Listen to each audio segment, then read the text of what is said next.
Record video. Okay, welcome back everyone. This is We Kill Monsters, the weekly Dungeons & Dragons show where a couple of friends, well, 4 friends, 5 friends, are trying to survive 2020 by playing a game that is about survival. Hopefully it is more intense than real life and not the other way around. We'll see how we go. Because I think after this game we'll find out if we're back in lockdown. Right at like an hour after we play. Anyways, welcome back everybody. So, last we left you guys, you had just fought off some goblins to return some iron ingots to the town of Brinshanda. And on your way back, you discovered the body of a dwarf that you'd met the night before, murdered in the streets. You decided to investigate, and Caliban, the paladin guard, convinced at first the two of you, Zaxa and Rover, and then only Zaxa, to try and hide the body for some reason, which brought down the wrath of the city guard on you. All of this was unbeknownst to Akeem, who was passed out drunk at the local tavern due to drinking too much dwarven ale. So as we come back to the story, Caliban and Zaxa are being escorted back to the tavern to be questioned by the local sheriff. So you guys are being walked back by the 2 guards that were with you to the inn, and you're being you're in single file. There's 1 guard ahead of you, 1 guard behind you. Do you follow? Do you? Yeah.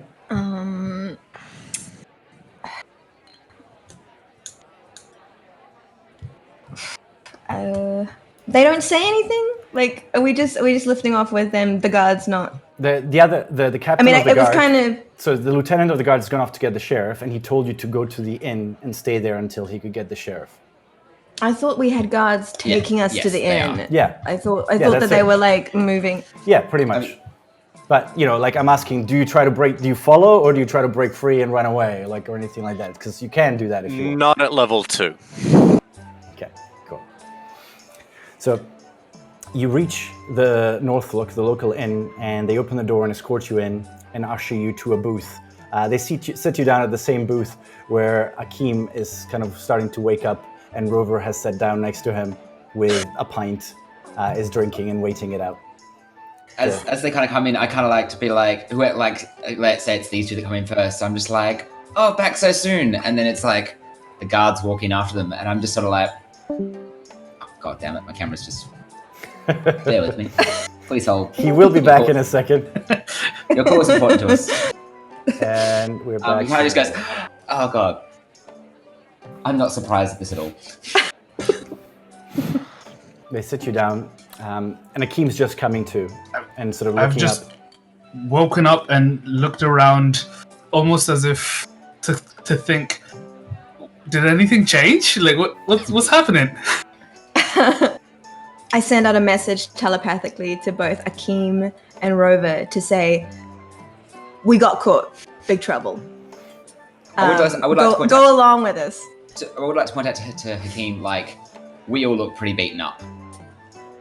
Okay. I've got a bunch of scars and holes in me from spears, and so does Caliban. We don't look as fresh as we did earlier. Just FYI.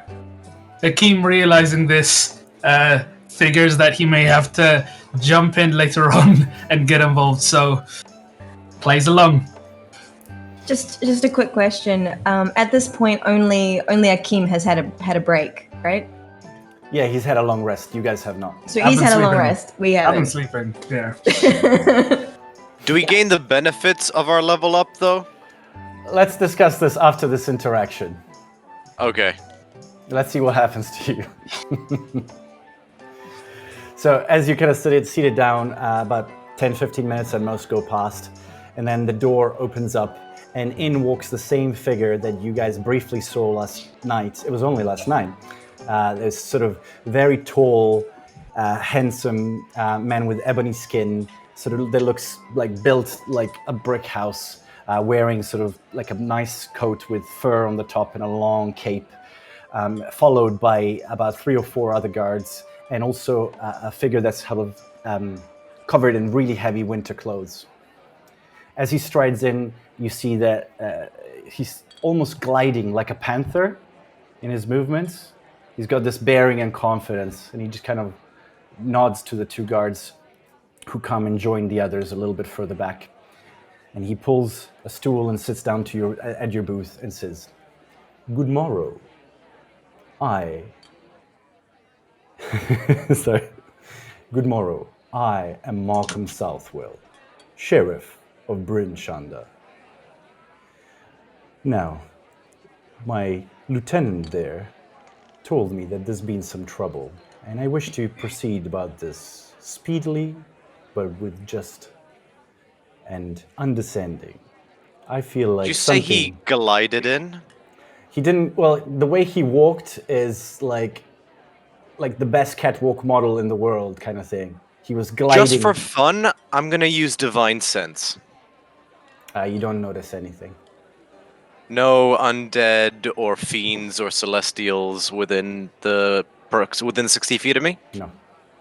Okay. And he continues. We've just had a rather exciting evening, as you know. Or you might not know. I see 2 new faces. Whilst I recognize the Goliath, you are from Clan San Lakalaga, are you not? I just quietly nod. I do my best not to smirk at that name. And whereas I believe you are with the Guard of Targos. Is that correct? Right? Very well. So to those that do not know, new faces, you might not realize, but yesterday was a rather delicate evening with much rejoicing at the end, but also much terror. In any case, we did not expect to have new matters to deal with so soon. So I'm just going to ask once, and I suggest that whilst I ask you questions, only the person I'm speaking to replies, just for clarity. Are we agreed? Agreed. I nod. Very well. And he looks first at both, sort of with piercing eyes, kind of like scans over all of you, sort of looking into, kind of almost gazing into your souls. And when he looks at Akeem, he pauses for a fraction longer and then nods quietly, sort of with understanding, and moves over. But then sort of focuses back to Zaxa and Caliban and says, my guard tells me that he caught the 2 of you in an alley, dragging the body of one late... I forgot his name. Ulfgar Battlehammer. Is this correct? I look at Zaxa to see if she's gonna say anything, or basically seeking permission to talk. And before he does, I ask him to wait while I cast Charm Person on this person. Okay, so casting a spell is... Can I not do that? Yeah, you can. He'll see you doing it. Oh. He'll realize you're casting the spell on him. Okay, so Charm Person... But he already will figure it out anyway. Okay, and... Give it just one beat before you decide to do anything that drastic. I would just suggest. Okay. Okay, can we give her as much shit as I got last second for that decision? It's like dropping a pill into his drink while he's watching and going... The worst spy ever. Okay, I'm sorry, but I motion that Mariama get lambasted as much as I did. She doesn't know. Why? Why would I be lambasted for trying to do something I'm supposed to be trying to do? Because I'm pretty sure you're going to say something that's going to get us in deeper trouble. So I'm seriously considering it. So he's just looking for a very, very simple yes or no to this question. But you... Can I... Okay. Why is... Okay, you're saying it's a terrible... It's not particularly prudent. There are other people watching as well. They'll see you casting a spell on him. I still look at you with waiting for permission. I kind of want to, though.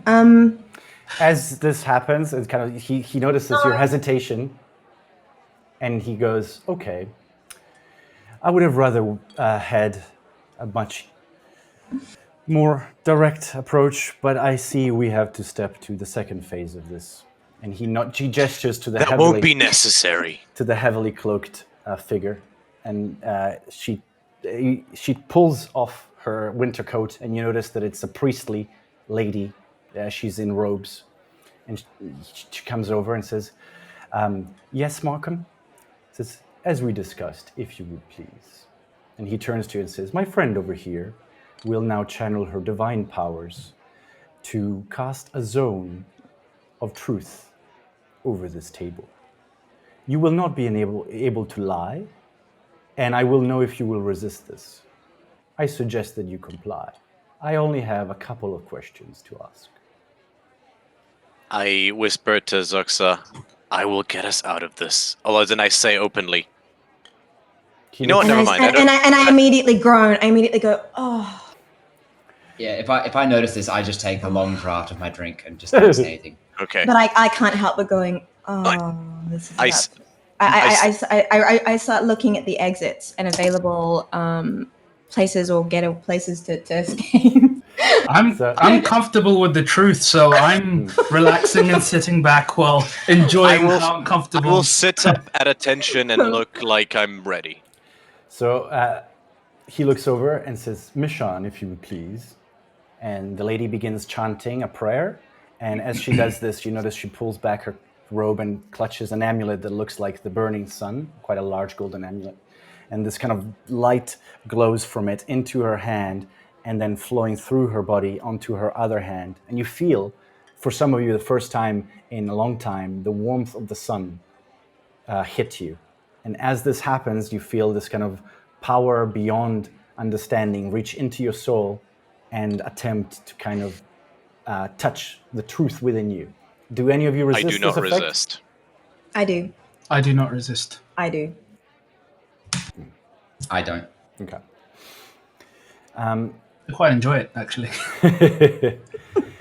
She looks at Markham and nods and kind of points over to you, Zuxa, just with her eyebrows. And he goes, "Very well." And so he turns back to you, Caliban, and says, "Did you or any of your companions murder Ulfgar Battlehammer?" I did not murder Ulfgar Battlehammer, and I can vouch that my comrade here, Zuxa, and my Goliath friend over there also did not murder Ulfgar Battlehammer. We were out last night at the time of the murder, retrieving supplies for a band of dwarves who had been accosted by a yeti. I believe it was a yeti, but that is neither here nor there. We retrieved said supplies and arrived He home raises by his the hand to stop you. "Very well, that can be easily checked. Do you know the names of these people you helped?" Shit. All right. Let's assume that you do, but keep better notes. So he goes, "Okay, very well. I believe they are staying here. They'll be back shortly. We will ask them this. Second question. Do you know what happened to this man?" All He looks at all of you. All I know is that he's not the first. I've been investigating similar murders when I came across his body. Indeed. Now, can you tell me, for the life of, the gods, why you'd move the body if you were not involved in any shape or form with this matter? I lean in a little close, slowly, like as in I'm not trying anything, just up to him and I say, "When you look like I do, people tend to make assumptions. And the last time I was upfront about something like this, the people who were in on it and the corrupt cabal that conspired against me had me sent up here for my good work. I don't know this town. I don't know you. I don't know anything about how this place runs. I don't know who's dirty. So, you'll forgive me if I exercised a little caution and decided to put it somewhere I could." He stops you again. "I understand your misgivings. However, Next time, if something happens that you don't want to be implicated in, I would suggest moving away from the matter is, whilst not what I would do personally, a much smarter choice. He's human looking, right? Yes. This Must be nice to did have it- that option. This did exactly what you sought out to prevent. No one, I mean, as much as I would probably be questioning for a different matter if I found out you were associated with this.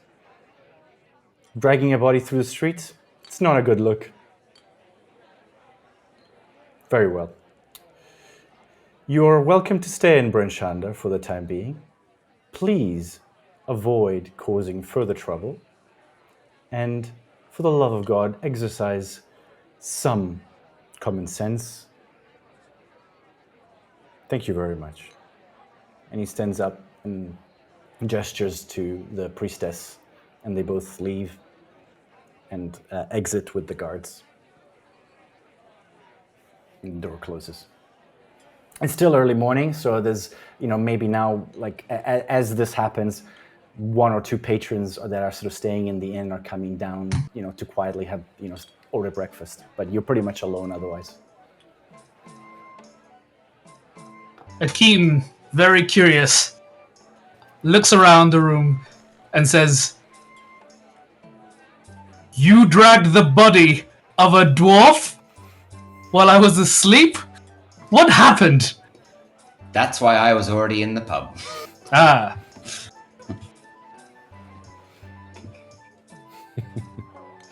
I regret it. I completely regret it. I still can't believe we got away with it. Am I in any way affected by resisting the truth spell? He knows that you've done that, and he got a clear signal that you did that. mm-hmm. So he's banked that away as a thing. Like she had something that she probably didn't want me to know. But people have secrets.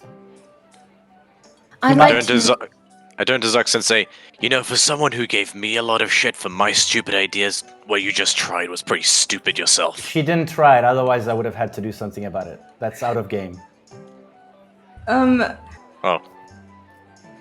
No, I meant the resisting Do I? part. Do I? Do I? You don't have, know she did that. Oh, okay, never mind, sorry. How would you? How am I able to? Do I have the knowledge to know what whoever the caster of that truth stone spell, who they were, what they were?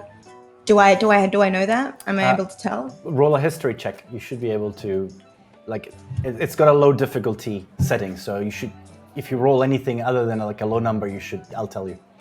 Is that a D20? What is that? Yeah, D20. Okay. And you add your history modifier from your character sheet. Well,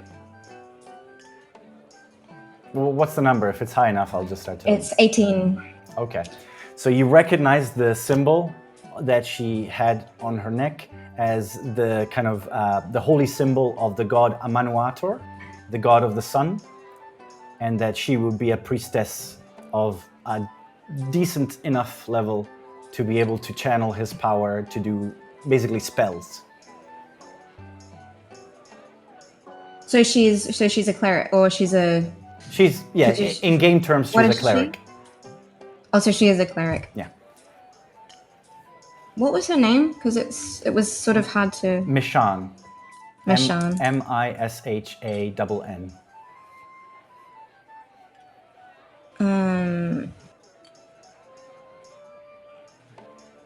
Okay.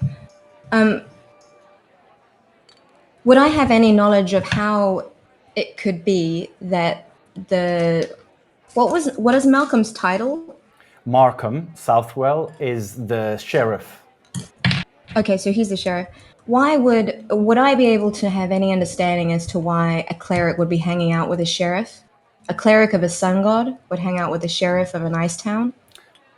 You don't know. They could be friends. Maybe he ran past her and asked her for help in this matter. There's no this is a clear yes or no. Like it's not something that they would commonly be associated or anything. So if there's a reason why they are, it's not something that's immediately deducible.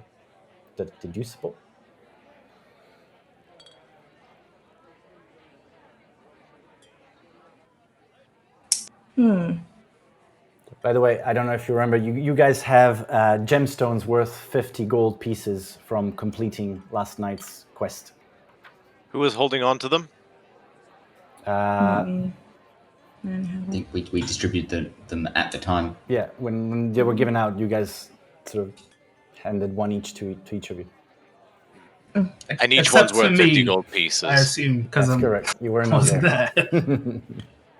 So I have no understanding. You're sure that a sage wouldn't know why a sun god follower would be in this area?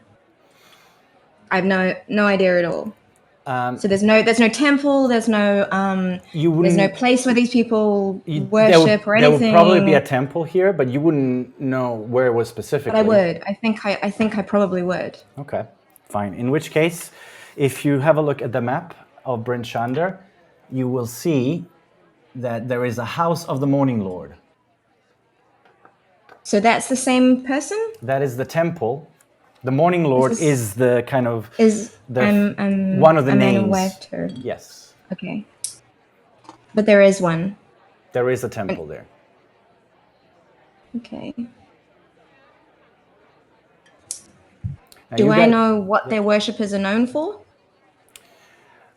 So the worshippers of Amanuator, Because they can tell the truth. They can cast spells of truth. And is there anything else that they sort of specialize in? So Amanuator is actually a god that is not worshipped much down south. There's another god of the sun that is worshipped where you're from, more where you're from, called Lathander. So it's more of a rare, ancient god that not a lot of people worship, right? But it's sort of kind of having a second comeback. It's kind of becoming fashionable again. And whereas Lathander is a kindly, everything's cool, you're all beautiful kind of sun god, Amanuator is more of the sun will wipe out evil kind of god. Although he's got a quirky characteristic, which is he doesn't appear to be either male or female. He can take both male and female forms in art and things. Okay. Okay. And just for, I don't know, if reminding you guys, you do have a special lantern from last time. You were originally setting out to find these tiny little spirits. That was the original reason you were going to go out and look for things. I think we need a break, like as in a short break at some point. Again, so it kind of Rover kind of turns to Caliban and goes, "If you had got me banned from this bar."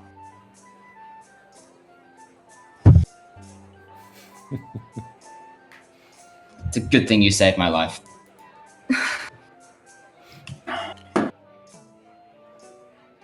Okay, so do you guys want to take a long rest to recuperate? Then you're level up to level 2? Yeah. Sure. Does it have to be a long rest for level 2, or can I just have a short one? You can have a short one, but you don't get all your abilities back. Warlock. But that's Warlock. Yeah, you do. Okay, sorry, you do. Yeah, so you can have a short rest if you like. Cool, I'll take only a short rest as well. I haven't used spells or anything like that because I didn't have them at level 1, so...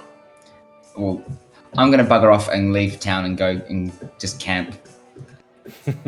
I'm Take some beers with well me. rested, so I'm going to be We'll skip. exploring a little bit. Okay, so we can sort of do each person's kind of like whilst they're resting individually. So do you guys take rooms in the inn? I know Rover doesn't, but Zaxa, and Caliban, and Akeem, do you take a room at the inn? No? Sure, for why me. not?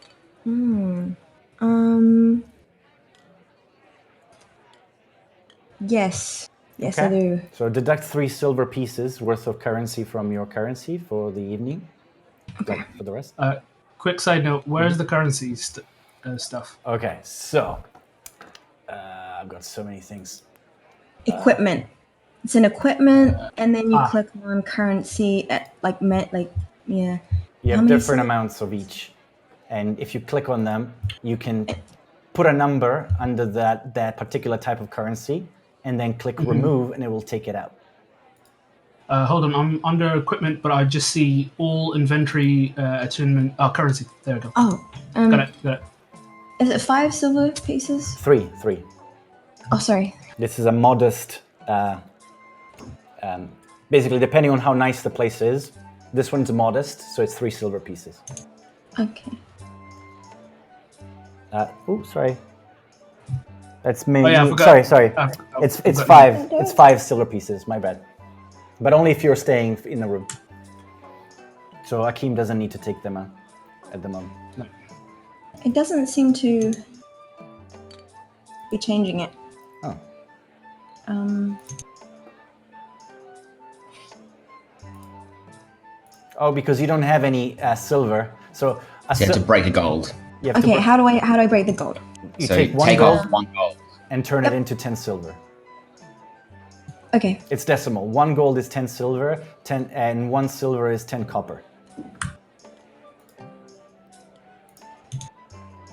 All right, so whilst you do that, I'm just going to describe. So as you go to your room, Zaxa, you sort of, lay out your stuff, sort of go to sort of have a bit of a rest, a bit of a kind of meditation / nap. But as you do that, you begin to hear that familiar voice inside you, speaking to you in that language that only you understand. And you feel a surge of energy as sort of something is reaching into you and sort of expanding once again even more your understanding of the world. And you go towards a mirror. And whilst you're looking at the mirror, you feel a shimmering of energy. And whilst you're looking into it, it changes your appearance, and you kind of fleet back and forth from different people you were seeing earlier that day. You look like Caliban for a minute, you look like Rover, you look like Akeem, and then you look back like yourself. And you understand that is something you can do now.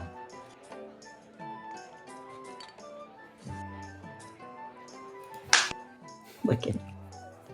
Okay, Look at her face. Do you want to do anything else during your rest? Like any light activity you want to kind of describe?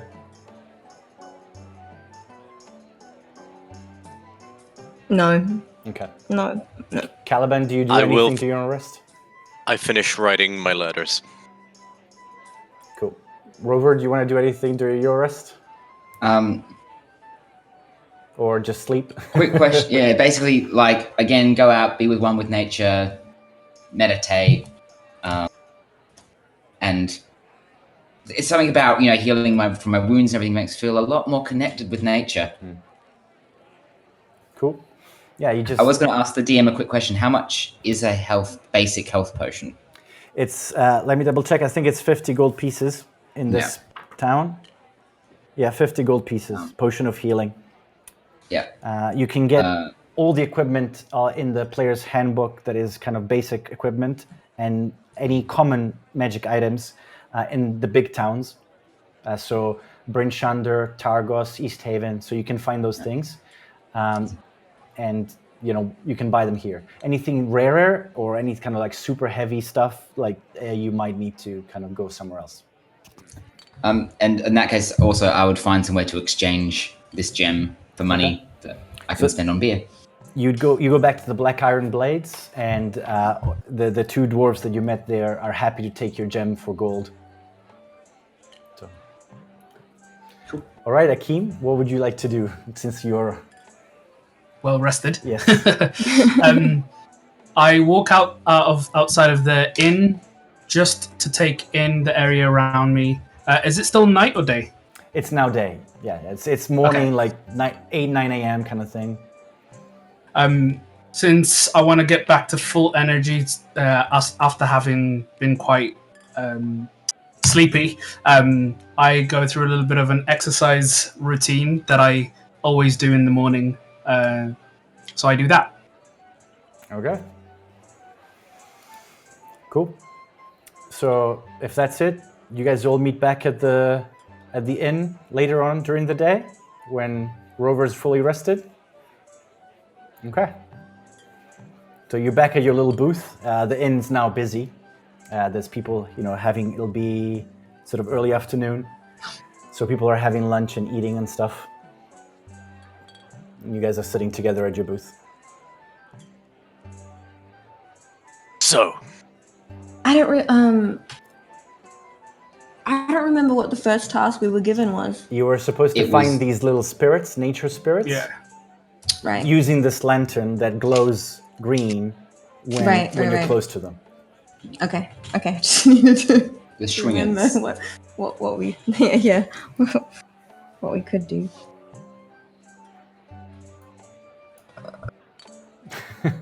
It's a quiet table. Yeah. Again, I've just got the biggest tankard I can find, and I'm just like, yep. Maybe we shouldn't go out hunting at night again. I thought that actually went rather well. I, for one, I'm looking forward to a little bit of fun and activity. So I say once we finished our food, we go out and look for a little bit of trouble, shall we? Yes, let's do some killing. Okay. In a minute. I mean, fine by me, but I can't believe... Caliban's always complaining about the cold anyway. There's I'm nothing fine like with it, let's go. Nothing like a I'll banana live. in the morning. Again, like, fills up a tankard and like, okay, yep, I'm ready to go now. I I'm will walking out with explain. this. I will explain to the others as well. If you will give me but a moment, I need to explain something. The dwarf that was killed. There have been 2 others just like it, and I've been looking into it. One in my hometown of Targos, and another in a different town further west. West or no, east? It's called East Haven, but I think it's west, technically. Yeah, right. Sorry. In a town called East Haven. The only connection I've been able to draw is both of the other 2 victims purchased something from the Black Iron Blades. Now, one was a shipwright, and the other was a tracker. A beast trapper, sorry. I turned to the druid. Wait, question. Does Caliban know anything about druids? Or what they can do? I mean, you'd know a little bit, but you wouldn't necessarily know, like, much, I don't think. But you can roll a history check if you like. Or, yeah, it would be history. Because you'd know it through exposure to it rather than anything else. That is a 7. So you've encountered druids before, and you know they have powers related to nature. Okay. Am I right in saying that people of your particular magical disposition possess the ability to reshape their bodies into that of the denizens of nature? I personally have never really done it. But, I do feel particularly good today. Is that code for it? Now that you're level 2, you have access to wild shape. Whatever could you mean? Well, if today's a day for trying new things, why not start really small? A beetle or something, and have a snoop around in the Black Iron Blades. They won't give a second glance to another insect. Although, to be fair, given our location, make it a very small insect, a flea. They won't even notice you.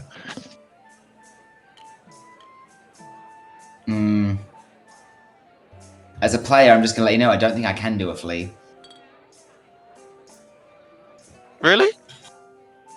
A flea doesn't fly, technically, it jumps. Oh, no, Yeah. yeah, okay. Although Yeah, it's a true. dangerous thing to be. You're like,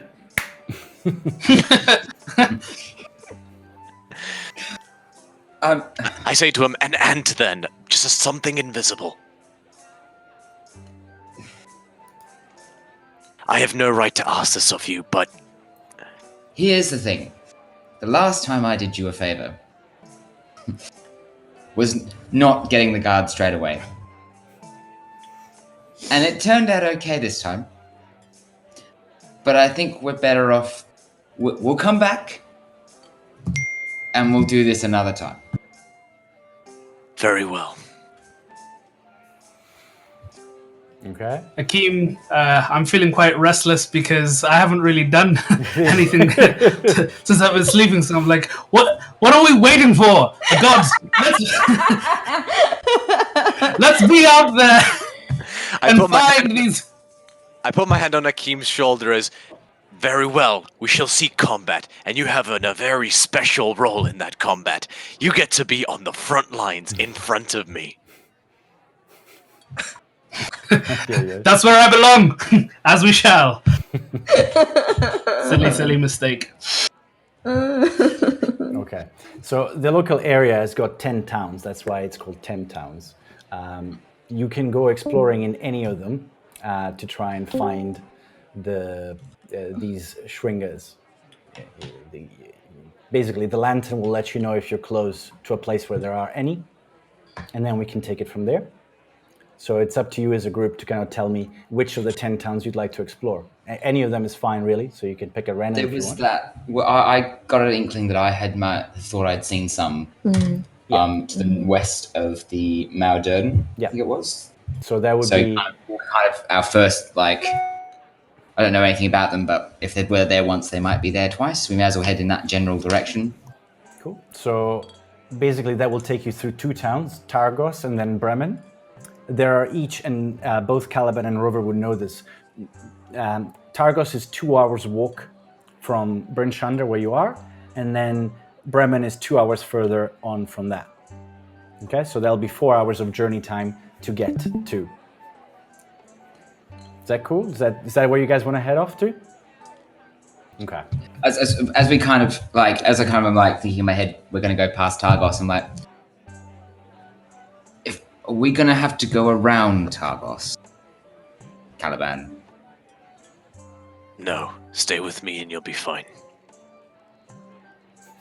Can I that can I makes me just feel- understand whether or not he's telling the truth or whether it's the truth? Yeah, I roll that? roll an insight check. Okay. Plus wait. And actually, Caliban... Is that passive insight? No, it's No. So it's the Sorry, it's just modifier. this one. Okay, so just Yeah. this one then. Yeah, so you add that to your. 13, 15. Roll what? Well, depends. You will know whether or not you were lying or not. Okay. So either roll a deception check if you're lying or a persuasion check. And then you can describe based on that.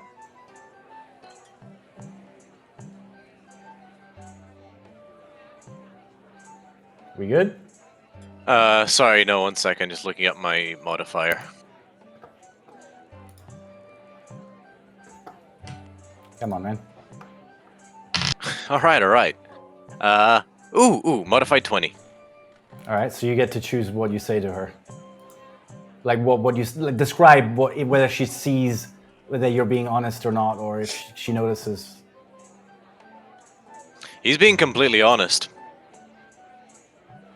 Just being... Okay.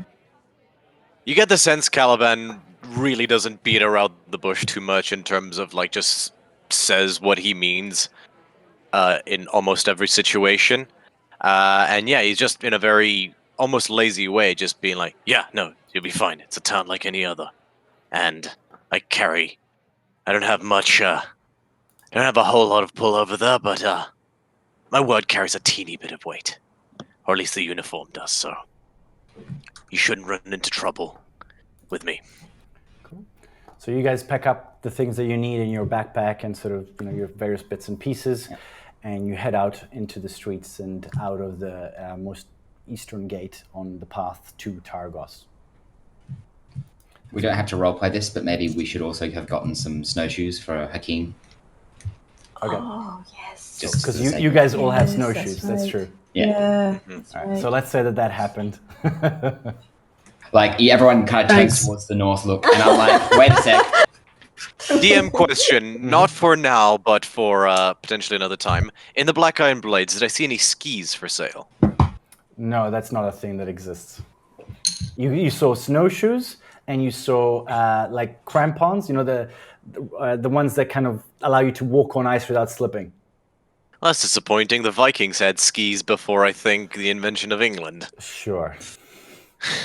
Let's not complicate the game. I'm just saying it's disappointing. So you guys make your way onwards to Targos. And as you approach Targos, those of you that have not been there, you notice that it's similarly built to Bryn Chandra in that it has a huge palisade of like made out of logs, like a big earthen wall that's held up by a log,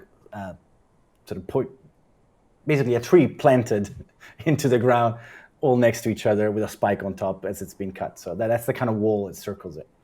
But this time, you can also see that it's basically butting up against. I'll show you a map. Targos. Okay. Bear with me whilst I change which map I'm sharing.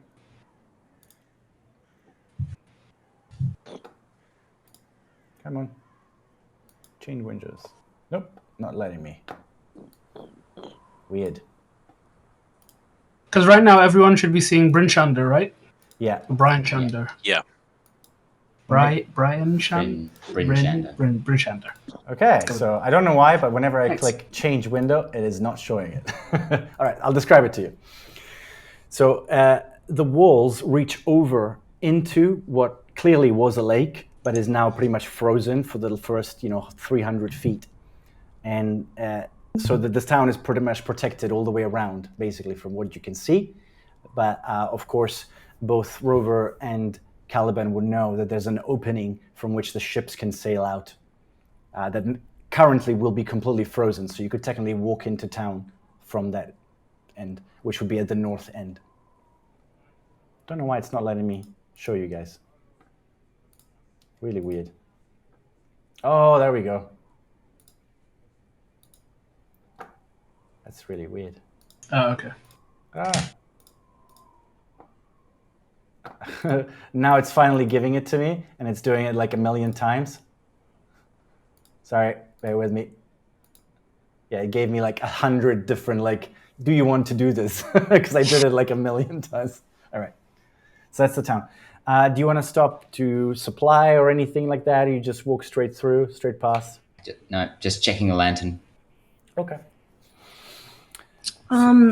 Before we go any further, is there a place we can get healing potion here? Because I haven't actually. Yes. Do I know that? Yes, there would be the Trilio general store. You'd be able to get all the goods that you need. I say that. Okay, and I say, let's quickly go and grab some healing potion before we kill these monsters. I'll lead the way. No, not kill. We need to capture. Oh, that's right. Yeah. And I'm like, all right. We don't get paid if we kill them. We don't kill them. We don't get paid. No money, no beer. I want to use a little that's bit of. Right. They have to capture them alive. Yes. I want to use a little bit of persuasion to try and get Zuxa to calm down a little bit when it comes to the killing. Do I need to roll for that? Yeah, sure. Roll persuasion. Do I have to roll for that? Do I roll anything? No. Wait, how do I? It depends. Do you want to not do you want to kill? You want to resist this persuasion? So I thought I had to click the number next to persuasion, right? Yeah. And nothing happens when I do. Oh. That's weird. What? It should. Yeah, I should normally see a little dice. Yeah, there's like a little dice right? thing that. Are you clicking perception or passive perception? I am clicking perception. Where above perception says nature, right? Yeah. So if you click the little plus number, it doesn't do anything for you. No, I just get a thing that slides on that tells me what perception allows me to do, but... You had this problem last time. Maybe you need to pull, if you're on your computer, the browser window to be slightly wider. I think you're overlapping with the... Oh, maybe, okay. Let's try that. Nope, same behavior. Maybe try refreshing. Weird. Doing that now? This page will work on an iPad as well, by the way. Oh, okay. Well, my iPad's way over there. Never mind. No, but I don't mind if somebody rolls for me. I've got your character sheet in front of me, so I'll do that. So you can roll for it. Yeah. So he rolled a 6 plus your perception modifier, which is 5, which is an 11.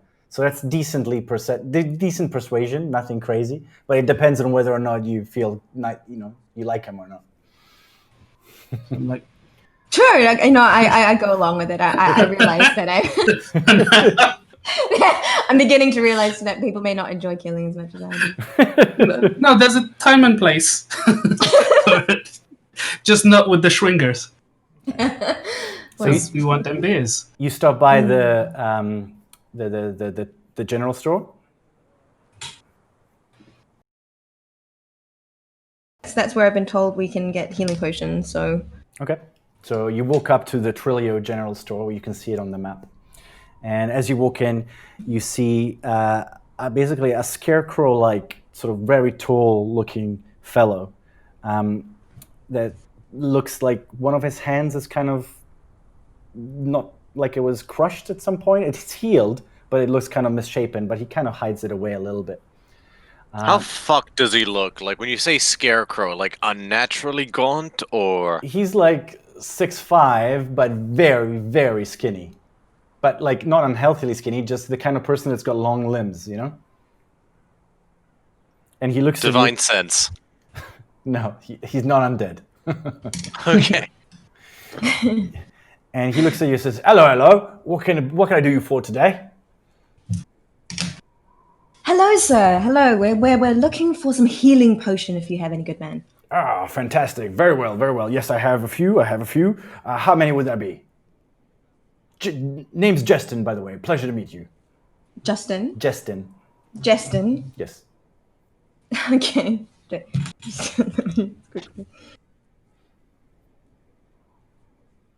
Well, I would like to acquire one healing potion, please. Very well, very well. Here you go. And he pulls out a little glass vial that looks like it's filled with a red liquid that's almost slightly glowing. And he hands it over to you and sort of holds his hand out for 50 gold pieces. Which I count out painstakingly and hand over to him. And ask him if he has any specials or anything else going at the moment that I might be interested in. We don't get a lot of stuff down here. As you can imagine, the caravans have been a little light, but basically anything that's in the player's handbook that's up to common magical item, he'll be able to sell you. Oh. Okay. So, are there things that we can see, or are these potions and stuff like hidden behind things that he just brings out? Like, can we see things on the shelves? You can see some stuff. There's some weapons, some like gear for going mountaineering. There is some food stuff. This is like a general store. It's got a bunch of different things. It's kind of like fishing poles and things. This is kind of a bit of everything. The magical stuff. It looked like he pulled out from like a place behind the counter. Okay. Did anyone else want to purchase anything? I'm trying to think. Does he only sell small things?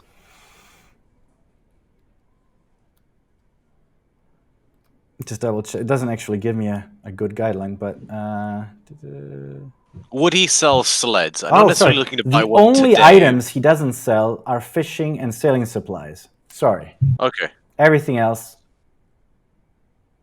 Fishing poles, snowshoes, everything else that's a common thing, basic weapons and things you'd be able to buy here. Would I know what a sled with some dogs costs, just for speed of travel?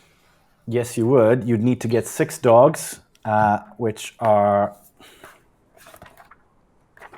Not necessarily looking to buy today, although we do have gold. Depends on how many it can carry, because if it can carry a lot of people, if it can carry all of us, so it may be worth investing in.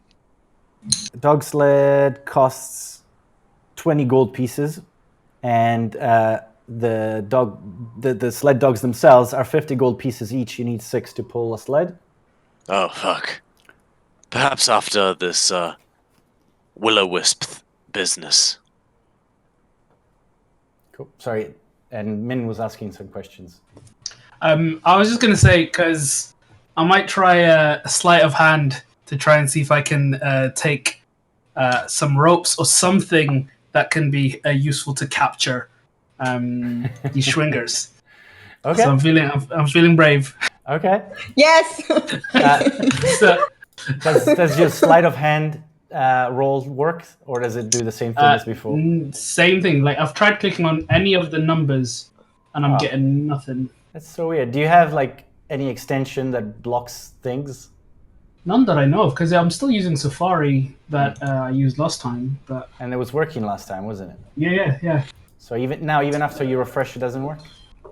No. Weird. I might try switching to Chrome just to see. Okay. I won't roll this because if I get it wrong, I feel bad. So I want you to roll. You're making your own decisions, man. Okay, so let's have a look. Describe to me. Basically, you get to kind of make this work for you more the more you tell me. So, for example, you can say whilst he's serving Zaxa and he's distracted, I try to pull some rope off the shelf without him there. So that would make me go, okay, well then he's going to be more hidden, feel free to add those details. Rover. Yeah. So Rover's a big guy, so it's like I'm trying to do it, So I slink over to the area that has ropes and small materials that are good enough to small enough to conceal. Stepping right in front of them, and as I forgot his name, the sales guy, is talking to Zaxa, I reach behind me with my hands crossed to pick up the items, or try to pick up the items. Roll a sleight of hand check. I can't in Chrome. I can roll. Yeah, if you just roll, don't worry. Roll. It's a I got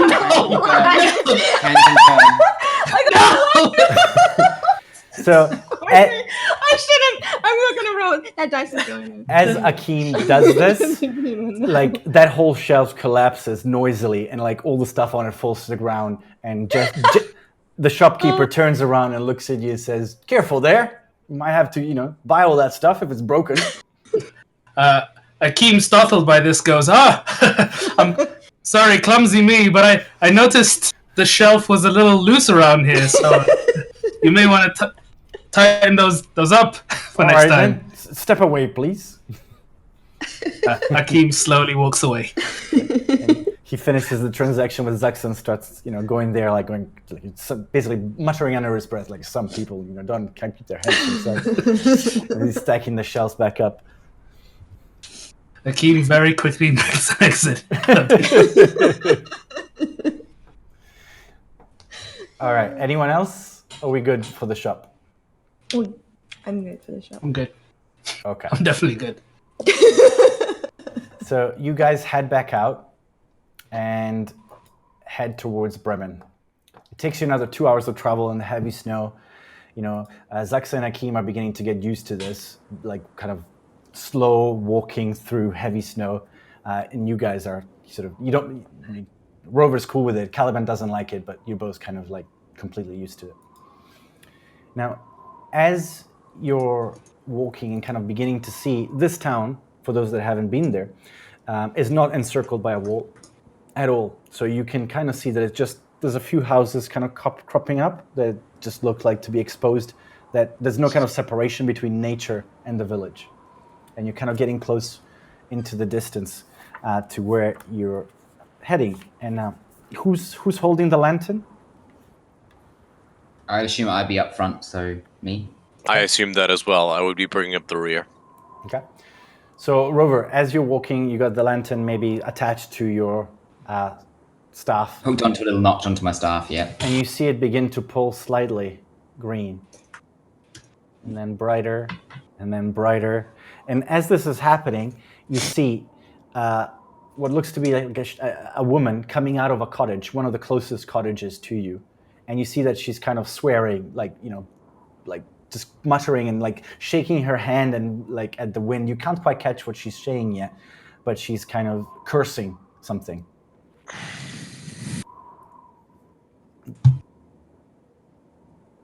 That's it for now. Like, do you tell the others about the lantern? Yeah, and I kind of go just point at it and be like, guys, thing happening. Lead the way. So I play, hot and cold with it, try and get the direction if I can. So, which way is it? And it seems to be kind of past this cottage. So you begin to walk closer and closer, and now you can properly hear she's cursing at the wind. And she's kind of yelling at it, like, blasted spirits, breaking things. And she looks at you guys and says, "Be careful, the wind is cursed here. God damn it. Like, broke 3 of my plates, and windows can't keep shut, and cutlery goes missing all the time. Beware, you'll be May we cursed be too. of assistance?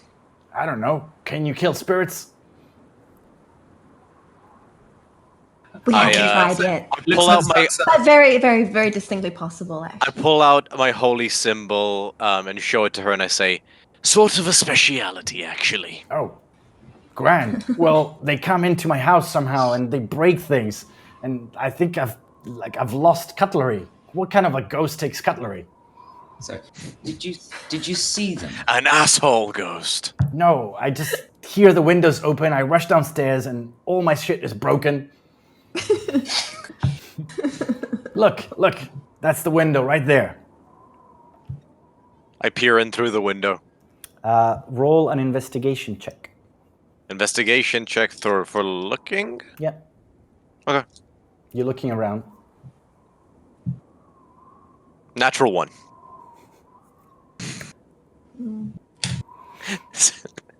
This table is cursed. You see nothing. You look straight into the cottage, and you just see a cottage, and there's like some broken bits and pieces on the floor in her kitchen. Do you do anything? I will. No, the other guys. So you went to have a look at sorry. the window. We think they're in the house now, or have they left the house? You don't know, but she's claimed that they've come in and stolen her stuff and left. I want to look around for tracks. Okay, roll. I will let you roll a survival check.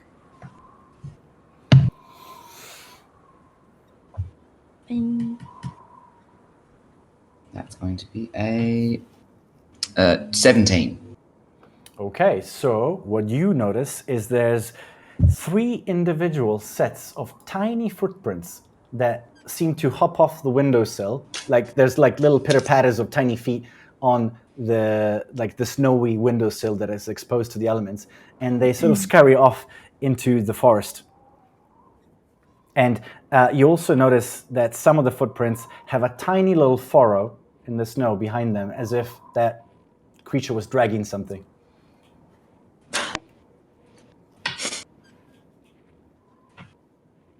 Okay. And from what we were told about the what they called again, Chwingas. Chwingas, yes. Yeah. Does that do these footprints? I think they're kind of the right size. Like they're not. Yeah. They are small footprints. You've seen them before. They were tiny. Yeah. And these match. Yeah. Potentially. I just start walking. Do you tell them? I shout onward, and then come on guys, keep up. Okay. Still in the same order, yeah? You're walking in the same kind of Caliban at the back, Rover in the front, Akeem and Saxa in the middle. Yeah. Cool.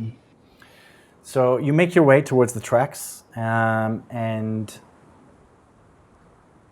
you sort of end up in kind of not a forest, but there's a bit of a woods. There's like pine trees and things covered in snow. You're having to kind of bend over low branches. And you're trying to follow these tracks. If you please all roll a perception check. Well, I can do that now. Yeah, cool. Or at least I can.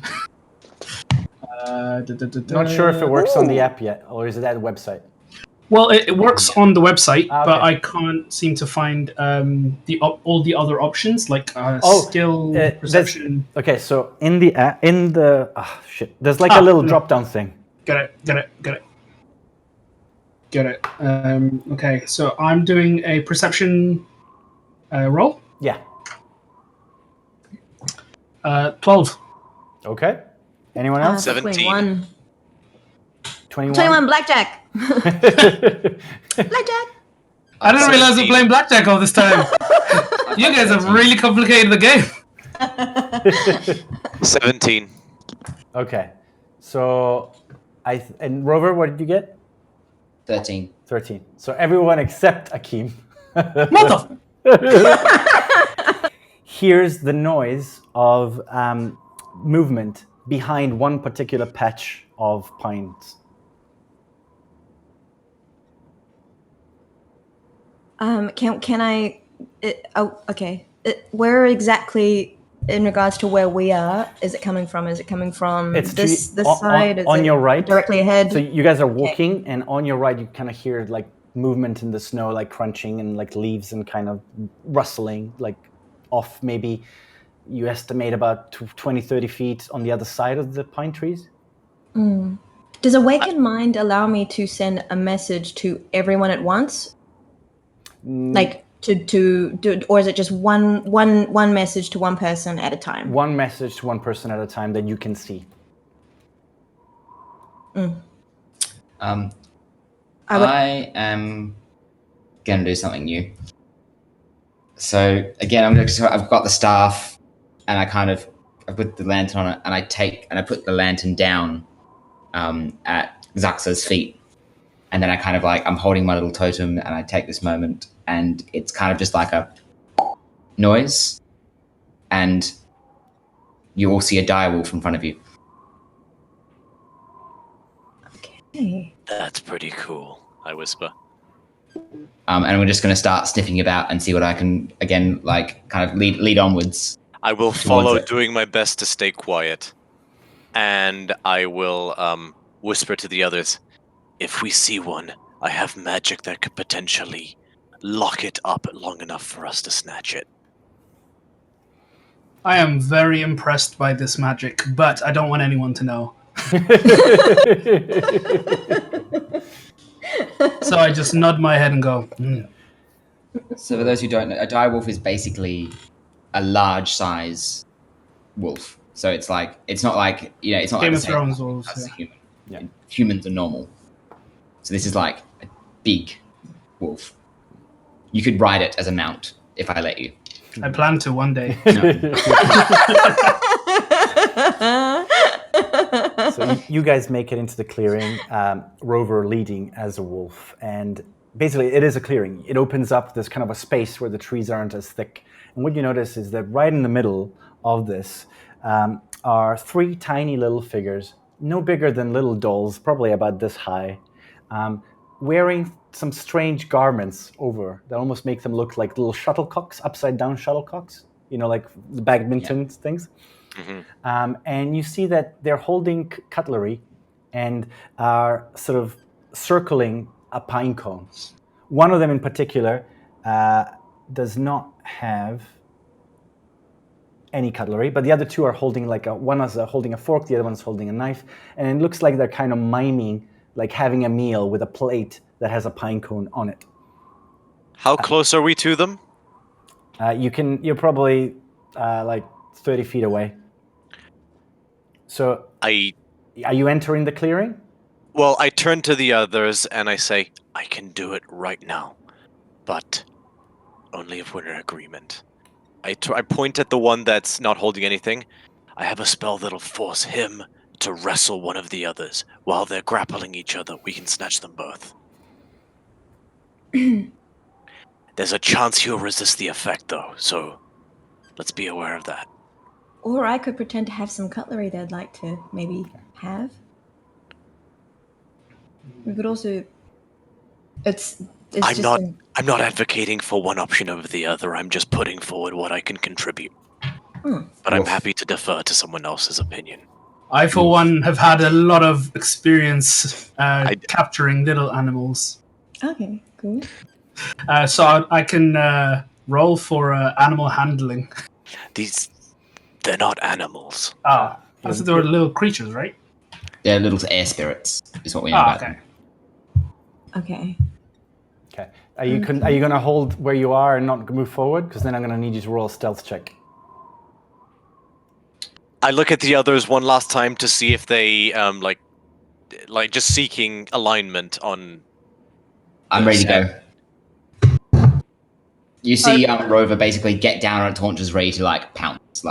It's just whatever. I turn to Zuxa. Can I quickly ask how are we to hold them once we have them? By their necks. I don't know. Just grip them tight. How? Yeah. Are they corporeal? They look solid to you at the moment, but they're kind of they look a little bit otherworldly. Like you can see their skin's kind of. Well, actually, I'll show you what you're seeing.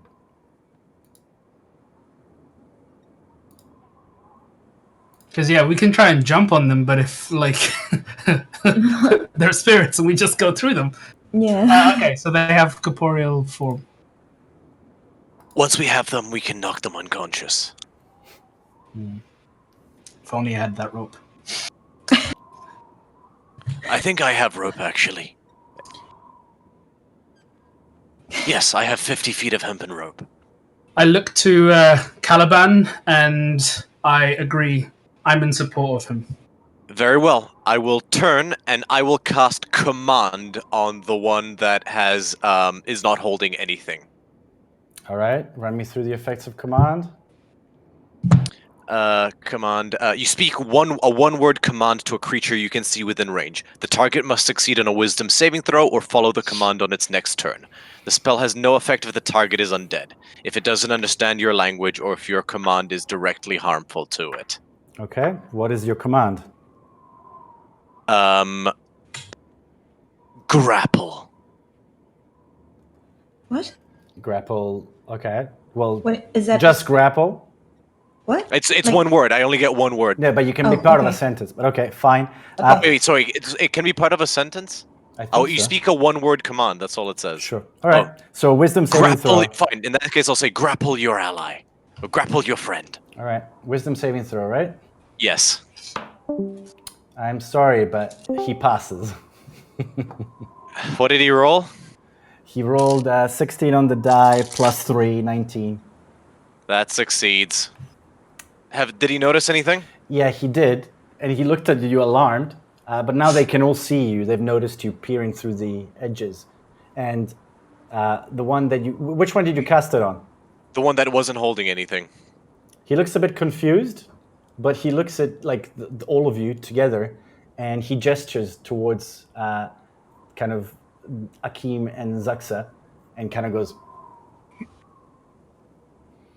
Wait, what? So the little guy goes.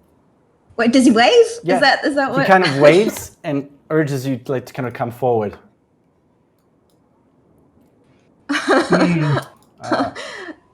Hold on. I've got to switch I the will come. music. I will step forward hesitantly if I see this.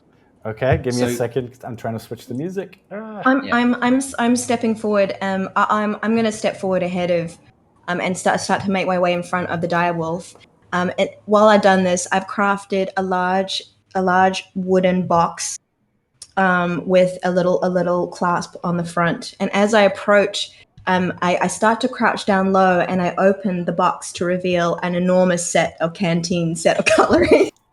He like claps. And I'm like, okay, so I'm slowly bringing that forward until they can sort of see it at their eye level, like, or their level, I I guess. still have my jewel. I will take that out and dangle it. Whilst you're doing this, they're miming as if they're having like the loveliest dinner, like kind of making almost like they're trying to mimic human movements and like pretending like they're having a great old time eating the pine cone. Yeah. Rover immediately goes to he was like down on his haunches ready to pounce. He immediately just lightens and turns into like playful puppy mode. Okay. It's just like Akeem, realizing that this is a opportunity, starts to use his acrobatics to move around to keep the little spirits entertained. Okay. Cool. And in the meantime, I'm saying, "Ain't no party like a Junga party." As I've got like everything coming forward as we kind of like, they're all kind of, "Yay." they seem very happy like, that you're participating, and they're kind of observing, like, to see, like, they seem very interested in how you guys behave. And the one that's kind of, that doesn't have any cutlery, sort of gestures to you, Zach said, like to sit down in the empty spot that is opened up in the circle. And I slowly and very gingerly try to sort of crouch down. I don't sit down completely. No, I don't want to get cold. I just getting lower to the ground So, as I make my greetings. okay. He goes to try and grab your like imaginary illusionary cutlery. Does his hand go through that? No, it closes as I pull it back. Okay. I'm closing it before or he can grab. He can just grab it. Okay. I'm like, no. He's like, oh. He seems a little bit miffed and turns back to his pine cone and is looking at the others to see what they do. I hold up the jewel that I still have. Okay. And I sort of like roll it between my fingers. He seems less interested in the jewel than he does in the plate and knives and things. Good to know. All right, what do I have? What do I have? Oh, I have my manacles. I take my manacles out and I jangle them. Okay. He looks at them with interest, but like he's got something going on right now. He's eating manacles. Oh God, I'd be like, if you I'm were, a police officer. It's the only shiny metal thing I have. What? Do they? Okay. Would they know I what don't know. that is? Like, would they know what they are? Do they know? They're shiny Do and they they're get metal. scared I as a thought- result of? They look I at just the wonder manacles. if they get scared if they get. No, they don't look scared, but it looks like Okay. cool. I'll check that out later. Right now it's dinner time. I'm playing with this toy now. I draw my sword. Not like threateningly, but I draw my sword out and I show them the biggest piece of cutlery they've ever seen. Can Okay. they speak a language? They don't appear to be speaking a language. They kind of have little clicks and things, but like it's mostly just movement. It's more like they're expressing themselves through movement. I just wanted to know if I can communicate with them telepathically. If they can speak a language, then I can. If they can't, don't then I can't. believe so. Let me Okay. double check for sure, but I think the answer is no. Okay. I think they can understand, but not speak any language. Yeah, no languages, sorry. Do any of you Okay. participate? I will participate. Yeah. So do you I Does the will sword do anything participate. for them? Well, you know, they look at it with interest, but what do you do with the sword? I mime like cutting, Okay. and then like pretend to like you would do with a child who's made you Play-Doh spaghetti. They seemingly get really, really excited and they kind of put down their own like cutlery and they look very intently like they're trying to capture every movement of what you're doing and how you're doing it. You know, they're trying to be almost like if they could take notes, they would. They're sort of like storing in their memory bank exactly how to cut this pine cone, you know, based on what you're doing. How? I will How- sort of guillotine like. So they were miming cutting the pine cone, or were they actually doing it? They were trying their best to pretend to have a meal. But were they actually taking parts where the pine cone, or were they all miming it? More like children trying to Okay. have like a play meal. Okay. How? Yes? How? Yeah. How strong are these creatures? Because if I were to shock them, how would they die? Or It's very probable, yes. okay, then no. Hold the sword out to the two spirits, as in like a take it motion. The sword? What the blade end? No, like sort of like this, so they can sort of like hold it. I hold it. He reaches out. At the moment you let go of it, it just kind of plunk goes into the snow, and he kind of follows in, so that like only his little legs are sticking out because it was way. So what you're saying is he's prone. They're Sure. tiny. You I don't. turn to the others with a quick glance. Now, Does anyone have a bag? You don't need to. Not yet. because he's pinned by my sword right now. All right. This is a Fine. teaching experience, so I'm gonna for Min and Okay. Zaxa, so I'm gonna expedite it a little bit. You have a lovely play date with these things. And when they Yeah. when they finish having their pine cone, you know, and they sort of go to part ways, it kind of two of them kind of go and seem to walk off, but one of them stays attached to Caliban, kind of expectantly, like seeing what you do next. I hold my forearm down or like I sort of lean down, giving him the opportunity to climb up onto my shoulder, and I tap my shoulder. Yeah. He like jumps up and kind of sits on the top of your shoulder, sort of as if he's on like a steed. I stand up. He seems comfortable there. Yeah, he's happy. Okay, I will move him like sort of like piggyback style, so he's using my horns as like handles, so he's like good and safe and tight. He seems quite happy with that. And you can tell that he must have seen people riding mounts because he's kind of, Okay. you know, doing impressive kind of riding a horse type movements, like as he's seen them before. I will look at the others and say, "Come on," and I will make a show of like galloping slightly as I work my way, and I start heading back to Bryn Shander. So you guys have earned a friend, Caliban. You feel like from the little hands holding onto your horns. Let me just double check. Oh no, actually, no, not yet. Okay, yeah, he's riding you. That's fine. Do you guys head back to Bryn Shander, or do you stop anywhere? So now, you guys left probably early afternoon. So let's say 1 p.m. Took you 4 hours to get there. It's now 5 p.m. To walk back, it will take, like, if you don't stop at all, it'll be 9 p.m. by the time you get back to Bryn Shander. So you could stop at another. I say we go back to Targos. Yeah. I say we go back to Targos and.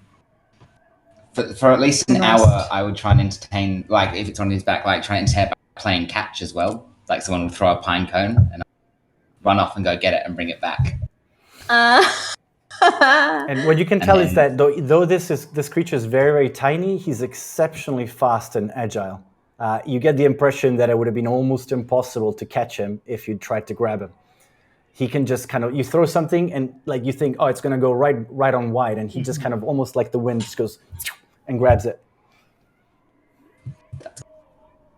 And then after an hour, I. Cool.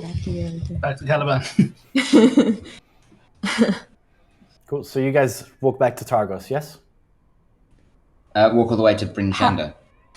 Someone said Targos. Oh, sorry. I suggest we go back to Targos. How far away is Targos from? Targos is that 2 hours. Midway? Yeah, it's midway, exactly in the middle. Yeah. Right. I look at the thing and I say, I'm going to name you Cinnamon.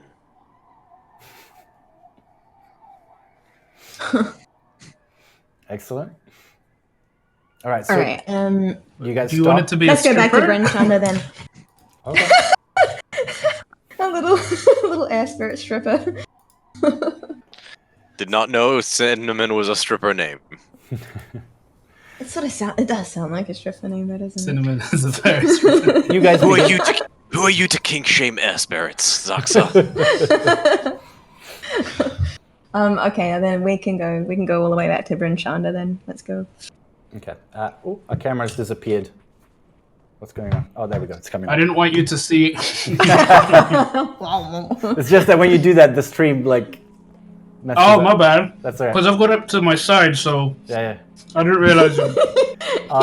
It's just because the way the software works, I have to like center it on where you are. Anyway, Bad Never software. mind. Yeah. it is. Oh. It's limited. I'll tell you about the tech problems another day. So, Okay. So, what do we? Are the gates closed now? By the time we get to Bryn by the time you get to Shander, the or- Bryn Shander, the gates are closed. But once again, just kind of yelling gets. You hear some rustling, and eventually you hear a big iron bar getting pulled off, and then the big, huge wooden gates get opened up to you, and you can come back in. And the little spirit has been happy this whole trek, because I imagine it's not been a small one. Yeah, he's been on your shoulders most of the time playing. He's kind of tried to go through everyone's pockets, but not like hiding He's not it. gotten Just kind of bored or looking anything, inside. or... He's just kind of like a hyperactive ADHD child going from one thing to the next. Anything that you guys do that's kind of interesting, like pulling out a snack to eat, he'll look at you and try to copy what you're doing. He's very keen to learn how to human, basically. That's the impression you're getting. Okay. I will go find the elf lady whose name was Dahlia, right? Danica, sorry, I had it written down. Yeah, Danica. Okay. So she told you she'd be at the North Look in the evenings. So you go straight there? The shops are still open? And it doesn't look like it, no. Okay, because I was gonna get her some cutlery so that she can, like, entice him. Never mind, I'll go straight there. Okay. As you reach the North Look Inn, you can see from the windows there's a lot of people hustling and bustling and talking, clearly they're talking about the gossip, potentially you guys. It looks like a busy evening. You walk in? Yeah. Cool. I put a reassuring, like, I don't know if he's gonna get spooked by like a busy environment, so I put like a sort of reassuring, I guess 2 fingers up to him to like gently like scratch the back of his neck to sort of like make sure he's okay. He seems okay. Okay. As you I walk go in, you hear the whole inn stop for a second, look at you guys, and then realize that it's too quiet, it's too obvious, and they all get back to talking and doing what they're doing. But you do see Danica standing right by the fireplace, sort of in a big armchair next to it, and she gestures to come close. I go up to her, still obviously on my head, and I say, "His name is Cinnamon." Oh my goodness, that's so wonderful. Oh, and to think that I spent weeks and weeks trying to look for them. How did you do it? We bonded, I guess. And I say, "Look at me. No harm is to come to this creature." Of course not, I wouldn't dream of it. And she Do I starts, believe her? Yeah, inside. Yeah. Do I Do I believe believe her? her? roll an insight Do- check. 2. Shit. 2. 9. 14. All right. 14. She appears to be hold up. telling the truth. She looks ecstatic. Okay. What are you going to do with Cinnamon? I'm going to study him. You see, they have powers related to the weather. I hope that I can figure out how they control the weather locally. I've heard that they're able to create small storms or even just dispel a little bit of this cold at times. And maybe that can be some way of getting rid of this never-ending winter. Anything we can do to stop and bring back the summer. And she starts kind of looking at him and kind of sort of trying to be gently kind of coaxing him to come close to her. He likes cutlery and pretending to be people. If you have either of those things, he'll bond with you. And Fascinating. pine cones. And And pine pine cones. cones. She immediately pops out a little journal that was kind of hidden in her sort of belt pouch and starts like making little notes and writing down everything you guys are saying. He's had all his vaccinations, but he still needs to be microchipped. Whilst she's writing with the Akeem. pen, the Chwinga is trying to hold on to it as well, and he's kind of moving along with Akeem also points. There were 2 more where this Okay. one came from. Where was that? Where did you find them? In the forest. Near Back there. Near Bremen.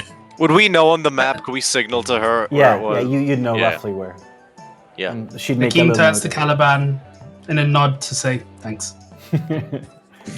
So she reaches into her bag and pulls out. What did she agree to give you? Sorry, guys. It was 25 gold pieces.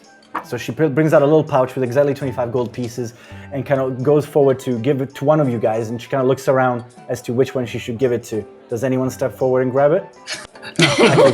Yeah, okay. So Akeem grabs the thing. No, I'm kidding. No, that's it, too late. Done. And I quickly say to Akeem, maybe not that pocket. Maybe not in that pocket. Maybe the other pocket. Akeem then puts the money into the good pocket and says, "We will split this amongst us later." And she then looks at you guys and says, "That was wonderful and so quick. I wish I had more to give you guys, but I'll tell you what. You can keep my lantern of tracking, as I won't be needing it anymore." Throw in the occasional visit so I can play with him, and you've got yourself a deal. But of course, I am staying here at the Northlook, so you can knock on my room anytime. And she I'm kind going of to get him a little bow. okay. I don't say that for real, but Danica, before you go, Yes. do you happen to know anything about what's the name of the dwarf? It was Brew Ulfgar. Ulfgar. Ulfgar? Ulfgar. Ulfgar, sorry. Did you happen to know Ulfgar? I'd met him once or twice. I didn't know him very well. He was always a friendly fellow. Sometimes would buy drinks for people, if he liked the look of you. I do know he was a glassblower here. He made the glass, for glasses, for the windows. But more than that, I couldn't tell you much. I've only been here a short while myself. Okay. And do you know where he worked if he was a glass blower? I believe his working shop was in the... Oh my god, I need the map. I need to print out all the maps individually so I don't have to go through the book to try and find them. Hold on. There we go. It's close. I believe his shop was on the east part of town, not too far from the temple, for the temple to the Morning Lord.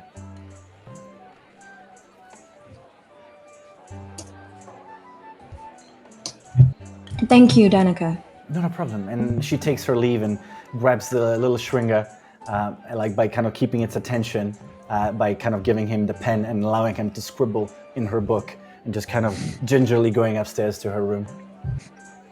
We turn and he's done like a perfect, like, photorealistic sketch in like 8 seconds. As you do this, you, Caliban, get quite close to the big giant fish that's above the mantelpiece of the fire, and it kind of looks around and kind of snaps out its jaws, kind of goes like, and kind of turns back.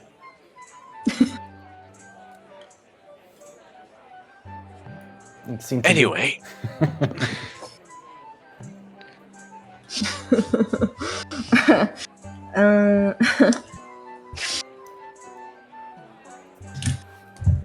I think we need to go to Ulfgar's shop, guys. But first, a beverage. We need an ale. We need something to drink now, and then we need to go to this to Ulfgar's shop. We need to find it. Realizing that now he actually has some cash, says that's a great idea. Don't know why he's a pirate, but that's fine. All right, so you gesture over to the barmaid, and she comes over and takes your order. What would you like?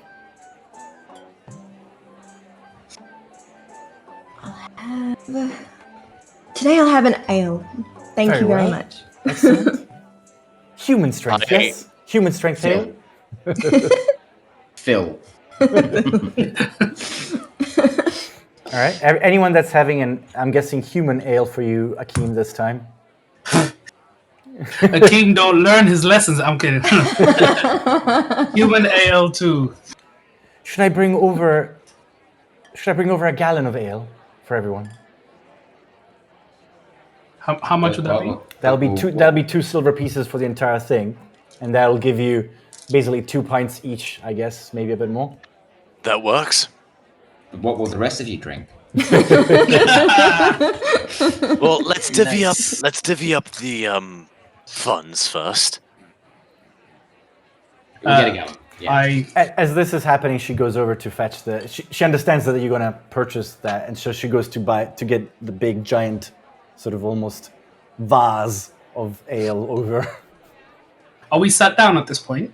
It's up to you. You were still standing when you gestured to her, Yeah. so you can sit down. Akeem points to an empty booth for us to go and sit on. Then, as we gather there, I reach into my good pocket, and everyone is surprised to see on the inside that I have. It all looks pretty polished and good because, like, the clothes are raggedy on the outside, but on the inside of them, it looks very premium. And then I reach out and take out the bag of gold and place it on the table. And look around. As you look around, you notice right next to you a couple of people talking, and what you overhear this conversation. Did you hear about the band of adventurers that's gone to Targos? And the other person goes, no, what about them? I think I saw them. They're hoping to find Oyer Minotaur, as if no one's ever seen him in real life. But they're going over there. Good old Goddamn, I have to learn so many names. Excuse me 1 second. While we're listening to this, I take the pile of coins, like just in front of everybody, like not stealing it. I'm just like motioning in front of everybody. Split it into 4 groups of 6. Slide it to everybody. I put the one remaining coin at the center, and I say, "And we keep that for a good meal for everybody tonight." I say we wrestle for it. I kind of look at Hakeem and "You go, sure you want to play that Yeah. game?" Twinkle toes.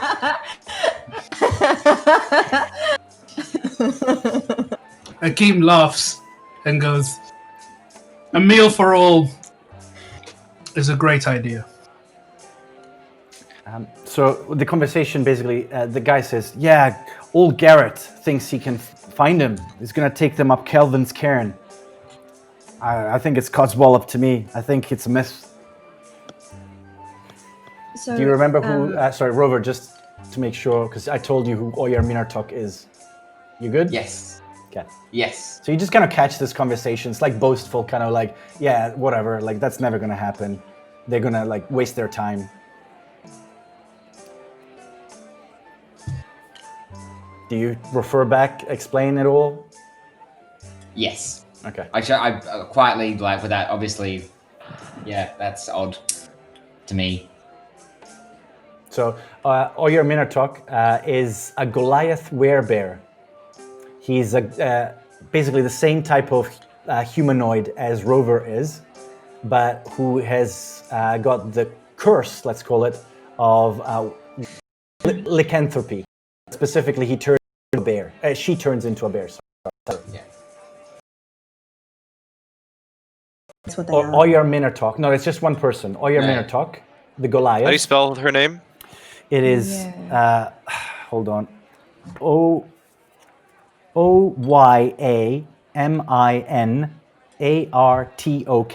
Oyar Minartok. And she's known to transform into a polar bear, but like not a lot of people have actually ever seen her. At least common people in town. So some people believe that she's a myth.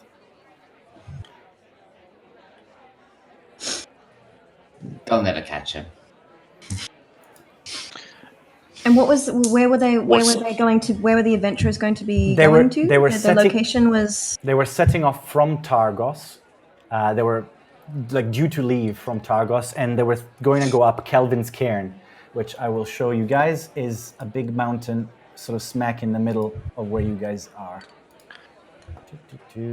I turn to Rover and I say, "What's to be gained from catching her?" Question. Where People is- get bored.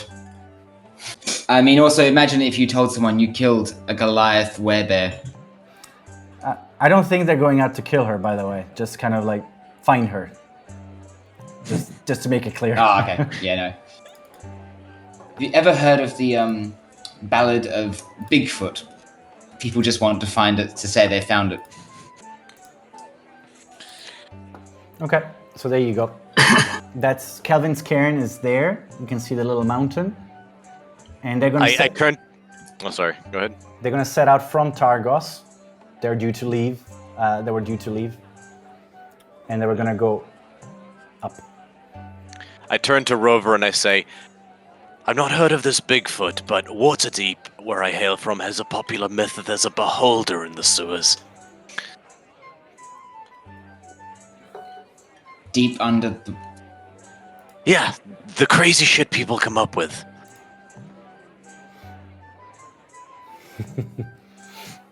Is So the ale, ca- the ale's been brought to your table, and you guys are drinking.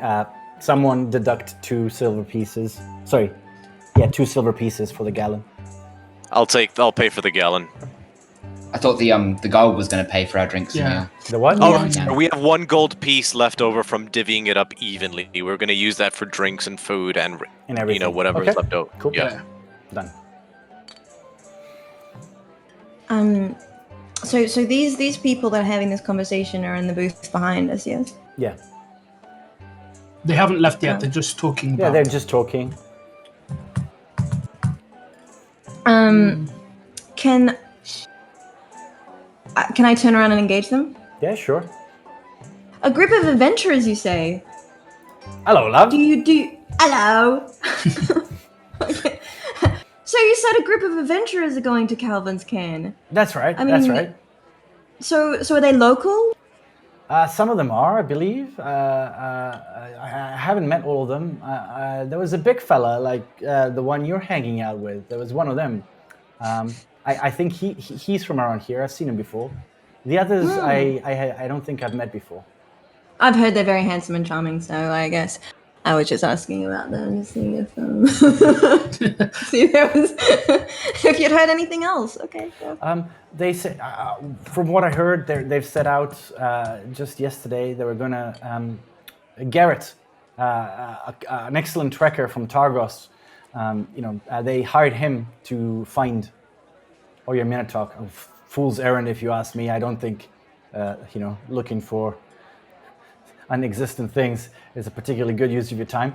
But the hike up Calvin's Cairn is beautiful, if a little dangerous. And just because we've only just arrived and this terrible thing we came upon yesterday, I wondered if you have any idea who might have wanted to hurt Ulfgar. He's such a friendly fellow. I can't think of why anyone would want to hurt him. Okay. No, I'm sorry. I thought they were going to know something, so... It's very, very strange. He didn't really have any enemies or such. No, I can't think of anyone who wanted to hurt him.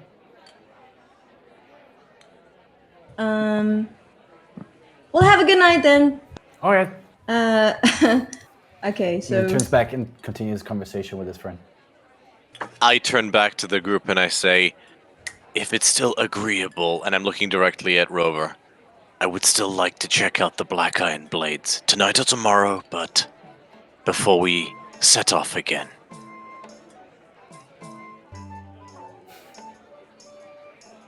Well, you didn't screw me over in getting this amount, like pointing to his pile of gold. You didn't screw me out of this money. So fine, but I turn to him and say, the little air spirit likes me. What better seal of approval do you need? Again, but also, I can't do this too often, right? Like, I can't do it as often as I can do this, and I, like, pick out somebody and kind of quietly cast Shape Water to, like, make them spill their drink. If there's anyone who looks like a bit of a dick at the bar because they're being too loud and, like, just their drink as they go to take it low, just sloshes them in the face and runs all down them, and it just... Someone was just telling a really tall tale about how big the fish was that they caught, and everybody else is going, oh my god, here he goes again. And it just kind of gets splashed by beer in his face, like, seemingly out of nowhere.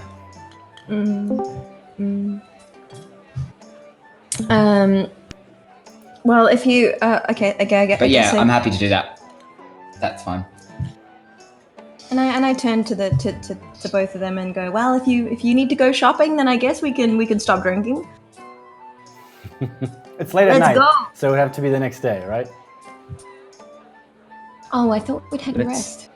Well, you've got another wild shape in you. But also, we could just drink and do it tomorrow. Like, But Of course. Yeah, it's near the late afternoon now, right? Or it's nighttime. It's 9 o'clock. oh, okay. Yeah. I just meant if you Then, have the wild shape in you now, better to use it now. Yeah, that's and then fair. we're fresh No, tomorrow. Yeah, that's fair. Save us some ale. The ale that we paid for, did it include the cask so we can take it with us? Is there a law against drinking like open containers? This is back in the day. It's not like the London Tube. You drank what you want, sucker. It's -30 outside. I don't suggest you walk around with a barrel for very long, or you'll have a giant beer cube. Beersicles. Oh, beautiful. Everybody put a stick in the beer, and then we'll take it out, break them apart. I just hope everyone else can regrow their tongues. Okay. So you guys have a rest, and then, or are you going out to the North Look now? I think me and Calvin can just pop out quickly. I don't Sorry, think to it's the gonna Black be Iron long. Blade. Okay. Yeah. we can like be like save some beer for us, and we can just sort of pop out. I still have my gem. It's the perfect excuse. Easy. I'm enjoying the beer, so I give him a salute and just continue my drinking. Okay. To the Black Iron Blades. So you begin your walk in the snow. Outside, it's dark now, so there's basically no one out there. It's just like, well, it's always kind of dark because of that nightly thing. But it gets extra dark and extra chilly as the night deepens. So there's no one outside. You trudge through the snow, and you walk yourself over to the Black Iron Blades. And it looks like there's some lights kind of upstairs, but downstairs looks quiet. Lights I off. tried the door. It's locked. Okay. Is there a lock though, like a keyhole? Yeah. Think you can fit through that as an ant? I mean, yeah. Sure. I feel like the smaller you go, the more dangerous it's going to be. It's not. Don't worry. Oh. It's not too bad. Okay. I hold out the new my players. Just so I hold people out my understand. hand and I say, hop on then. Again, I just kind of go, Yep. and I turn into a little flea or an ant or something. All right. And also, in order to keep up appearances, I will first allow him to perch upon the bridge of my nose. Okay. Okay. And then I will make a big show of like, damn, I was really hoping to cash in that gem today. I'll have to try tomorrow. And I sort of like, is anyone in there? And I like reach down to look through the keyhole, giving him an opportunity to move from my nose to the keyhole. But to anyone watching, it would look like I'm just, some prospecting customer who just got there too late. So I don't seem like I was snooping around. No noise. Can't hear you. What? Oh, can't hear Dre. Andrea. Okay, so it's not just me. He's just getting he's just figuring it out. I love the franticness of it.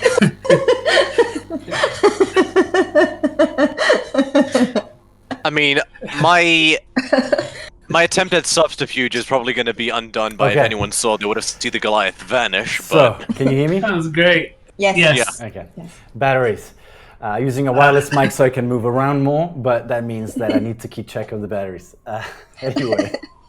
So, it's too late to do a retroactive perception check if anyone was looking at us, is it? well, you can roll now, but he's inside. Okay, I will check to see if anyone's looking at us now. Okay. Like if anyone saw us, could have seen us. Please roll a perception check. Natural 18 for a total of 19. As far as you can tell, no one saw you. It's pretty damn quiet out there. Everybody's either at the inn or at home having dinner. Good. So, Rover, you go in and you see the shop, and everything's dark outside, but you can see that the staircase that leads upstairs, there's some sort of faint sort of firelight, probably candles and things. So you know that there's stuff happening upstairs. Downstairs is dead quiet. Okay. So I'm just trying to look up the rough stats of a flea or small bug That's all right. to see how quickly I can move around and whether It's gonna be. I mean, it's gonna take you like 5 minutes to go upstairs, kind of thing. Yeah. No, that's fine. Some an bugs hour. are pretty fast. Sure. It's okay. Okay, I was going to 3.2 say, minutes. just for the sake of something of a stats that I can look up, I Yeah, would yeah. turn into a very small spider that could squeeze through the lock or Okay. squeeze through. Sure. You know, Okay. So it takes you a and then minute I to can go also upstairs. scurry up walls and Okay. You were upstairs, or do you go stay downstairs? I'm gonna see if there's like any like cellar or anything, like have a look around, get a layout of the place, ground- basically.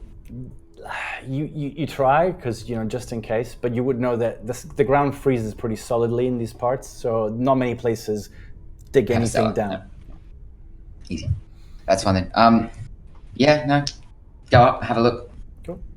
You head upstairs, and you see it's kind of like an open room with a couple of doors to the sides, but the main room upstairs looks to be sort of like a dining room, I guess, a place with a table, a few armchairs and things. And you notice the two shopkeepers from the day before are just kind of having their dinner and talking. You would remember their names, which I don't, which is Garn and Elza. And Garn's going, "Did you hear about those people that came in the other day?" "Which ones?" "Oh, the ones that were asking about our other customers." "So what about them?" "Well, they were caught. They were caught with the body of Ulfgar." "Ulfgar's dead?" "Well, of course, woman, didn't you hear?" It's like, well, clearly not. It's like, well, Ulfgar's dead, and the newcomers were next to him when the guards found them. So they continue the conversation. Basically, they're talking about the events, but it's clear that he doesn't really know. Like, he's overhearing from fourth or fifth kind of things, so he's not sure. He doesn't even know if you guys are in prison or anything. But he assumes that you are, and like, gosh darn it, that's a good thing that they put you straight to jail, kind of thing. But that's the essence. They continued like gossiping about town and stuff. Okay. Is there like a main office area or like, records, he seemed keen to find out more about that, where is that? So you realize that this is living quarters, so you head back downstairs and in the shop portion, and you can sort of walk over. There was a big book next to the counter, the one that they looked through to try and figure out help stuff. with that with her, okay. But that's about it. It's a ramshackle shop in the ass end of nowhere. Yeah. Okay, no, I'll make my exit somewhere in a crack in a window or somewhere else that's not the front door in the main street, Mm-hmm. Cool. And pop, and meet the shop, mate. Damn it! I don't say it that loudly. I just like, damn it. It's also hard. I can't really go pulling. Again, I'm a bug. I can't pull drawers out But No, it's fine. I'm sorry I made you do that. It's just I don't have any other leads at this point. Yeah. You guys head back to the tavern. I'll let him know that maybe we might maybe we need to do some stuff to earn ourselves some goodwill, because at the moment these guys don't like us because they think we killed Ulfgar. We need we need to do some good deeds around here, because I don't want to get banned. It's no fun drinking the beer if everyone in the bar hates you. I somehow doubt this is over, so whoever's been doing this is going to do it again, and when that happens, we'll be nowhere near it, so we'll be exonerated to some degree. But I take your point. Okay, so as you head back to the inn, Zaxa and Akeem, you've been sort of enjoying your meal and drinking, and you've overheard many conversations, like just kind of people talking, stuff, like clearly kind of gossiping and things. And you hear one more rumor. Someone tells you that in Bremen, because they ask you where you guys have been, if you'd seen the local towns, and you say that you've been to Targos and to Bremen, but you didn't really hang around. So they ask you if you'd seen the monster that's supposed to be in Bremen at the moment, that seems to be harassing the fishers there. But funnily enough, none of the other towns that are on the lake seem to be harassed. It seems to just be specifically targeting fishers from Bremen. So that's another rumor you hear. So we're just overhearing it, or do we? No, this one is a conversation you're part of. Okay. Because they were like, "Oh, so where have you been?" Because you were telling people that you've only just arrived in town and you've only kind of had a little bit of a wonder, and so you explained what you did and where you went, and they're like, "Oh, Bremen, you've been to Bremen. Did you see the monster?" And you're like, "No, what monster?" And that's kind of how the conversation started. Tell me more about this monster. Oh, I ask. Don't know. Can you describe how it looks? No, I haven't seen it, and as far as I know, no, like the others, none of the people that it survived know what it looks like. But I believe it might have killed a couple of people. Mm-hmm. I was over there. I needed some supplies for my cousin, and he's the one that told me all about it. But that's all I know. I was just curious if it's real. I was hoping you guys might have seen it. Tell me if he's just telling me tales, you know. And he laughs and drinks. So the monster from Bremen has it only been spotted in Maer Dualdon? In the lake, I think. Yeah. Or the Sea of Moving Ice? No. In Maer Dualdon, the lake. The Sea of Moving Ice is, like 10, 20 miles further away. away. Yeah. Still. They like, because you're new, and you seem confused when he explains about the fishing. He explains that the most of the towns here survive on fishing these really large trouts called knucklehead trouts, that are both really tasty. So they get sold for fish, get sent down to the towns of Neverwinter, Waterdeep, and Luskan, but also because they have this really, really fine, beautiful bone that is really easy to carve like ivory, and creates beautiful objects that are really famous. So most of the economy of these towns is predicated on fishing. But because of all the ice not melting, it's really, really hard to fish these days. They have to either break the ice or carry their boats like a couple of miles, into where finally the ice is broken to be able to fish. Okay. Because I really want to know, because he mentioned his cousin knows, he heard from his cousin, right? Mm-hmm. So I want to know. I ask him, and who? What is the name of your cousin, and where does he reside? Well, he's one of the huts in Bremen. His name is... I'm going to come up with a name. Damn it, I had a random name generator open. The amount of things I had to have open to try and do this. Hold on. I'm going to call it... I already had a couple of G starting names. Willem. His name is Willem. Willem? Mm-hmm. And where does Willem reside? Where does he spend most of his time? He's a fisher, so his hut is kind of close to the lake. He describes roughly where it is, and he says you'll find him either fishing or you'll find him in one of his huts. What is the name of the person we're speaking to right now? Mm-hmm. All right. What's his name? His name is Frederick. Okay. Let me make notes, otherwise I will forget myself. And you say, "Can we speak to Frederick again?" I'll be like, "Who's Frederick?" Yeah.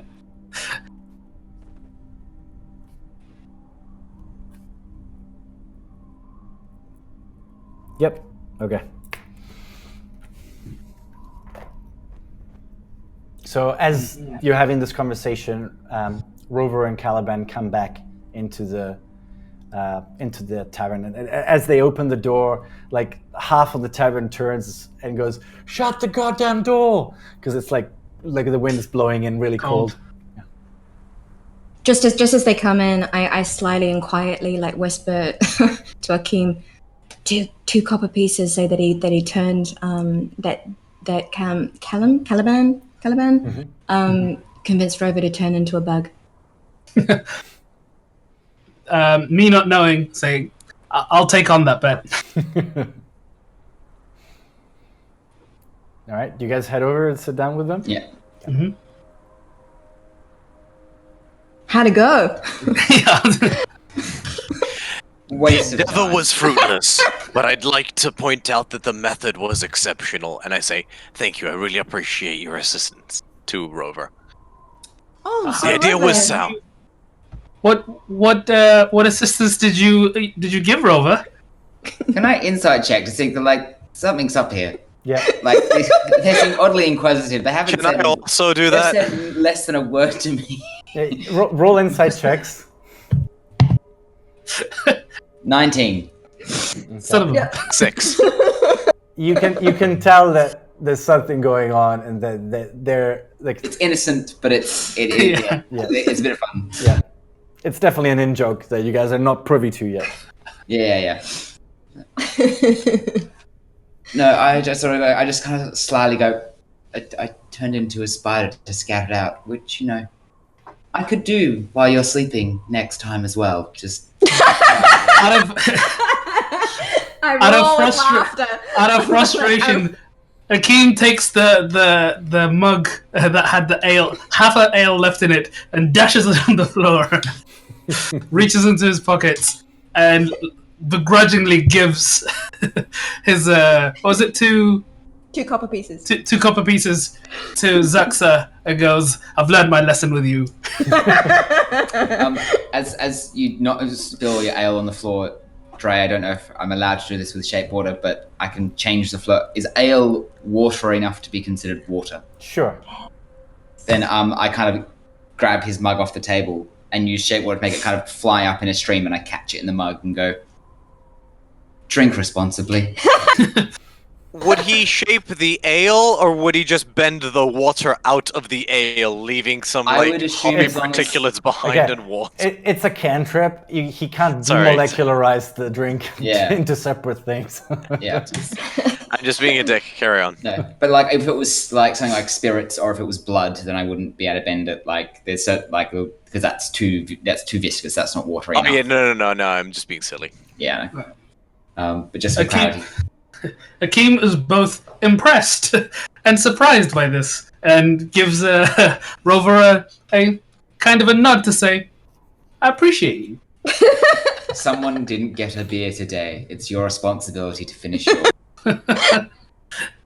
And then just like fills up his tankard and just like basically just necks the entire thing. Impressive. I like you. Do you guys want to tell him about the kind of Oh, rumors yes, you yes. hear? Oh yeah, yes. Yeah, sorry. I drunkenly hiccup. I just we were talking to some of the locals, and they told us about a monster they've seen that people they know have seen in Maer Dualdon or in Bremen. We Any spoke. descriptions? Would I We spoke to. would I know of this rumor? Like, is this a new thing or is it like an old standing? It's relatively new thing. You haven't heard of it yet. Okay. Because you were outside when we were talking, I think. And I say, like, quite enthusiastically, we spoke to William, who mentioned that his cousin Frederick had seen some of the carnage caused by this sea creature or sea monster in the lake. I think we should go to investigate. He pours himself another glass and goes, in the morning. Agreed. And Caliban says, it's either that or go bother some hermit who can turn into a bear. And I don't feel like disturbing someone who's clearly not a hindrance to the community, so monster it is, I agree. Okay. All So, right. unless you guys have something you want to do before going to rest, if you want to tell me about. Food? You have a lovely dinner with more different. Like you'd notice that a lot of the dishes are trout dishes. They're really tasty, but That trout. they're all trout. Like there's other stuff, but obviously I order some lightly fried fish fillets. Akeem looks at the menu to realize there's trout in almost every single one of the lines. You also notice a couple of people that clearly haven't necessarily been to this particular inn before walk too close to the fish, and the fish kind of snaps at them as well if they get too close. Also, just for the sake of this is not in front of you guys, but just so that Dre knows, I'm going to burn my spell slots on my special fun thing before we go long rest. Cool. So for the sake of brevity, we'll say you guys go to sleep. Rover, you go sleep out in the nature, right? Okay. Whereas you guys take up a room. So make sure to deduct the accommodation. Where is accommodation? Yeah, it's modest 5 silver pieces. You can also, if you really wanted, get the crappier room for 1 silver piece instead, if you wanted to save money, but be in a little bit more squalid conditions. I'd like to think that if I continually camp somewhere, it gradually gets better. Like, first off, it's just a little tiny tent that I've just left behind or something, and then it's like, no, now I've stayed here a few nights. By now, I've built a little igloo. Like, it's all nice and it's a little temporary home. Cool. How do I do the deducting thing again? Because it's on the phone and it's a little tricky. I think you have to go to the equipment tab and tap on the little symbol of the gold. There's like a little number with the gold. Yep. And that should bring up a menu with the... Oh, adjust currency. Yeah. And I'll do add or remove. Do I put in a number? You put in a number under silver and remove. If you have silver. If you don't have silver, you have to break a gold kind of thing. And how does one break a gold? Just take gold is worth 10. -1 gold, and then you can have 10 silver, and you can add okay. You know that. So you guys will go to sleep. Yep. And then sort of the morning comes, and you meet down for breakfast. What do you do? I have a small errand to run, but I'm okay to go hunt this monster after that. Okay. So do you... Sorry, I'm just... It's okay. Do you head back out to... Or, like, what is your errand? What do you want to do exactly? I would like to find the post office. Okay. You find the post office in the town square whilst they're still eating breakfast. I speak to the clerk. How much for to send something to Waterdeep? Can I just be... I'll be right back. Just one minute. Sure. The cat. The cat's attacking. -20 health. So the shopkeeper, sort of an elderly dwarf, says, Waterdeep, that'll be 4 copper pieces, please. I will mark off 4 copper pieces. One moment. And I will place all 5 letters in a single envelope. Okay. Each one is addressed to a different person, and I'll message you later with the contents of the letters. Okay. But I address it to my old home, well, where my folks live in Waterdeep. Cool. The kindly old dwarf looks at you and says, we'll do our best, but as you know, the mountain pass is hard to negotiate. It'd probably have to go by boat. It might take a little while. That's fine. As long as it finds its destination. Very well. He takes the letters and the money. Anything else? Cool, yeah.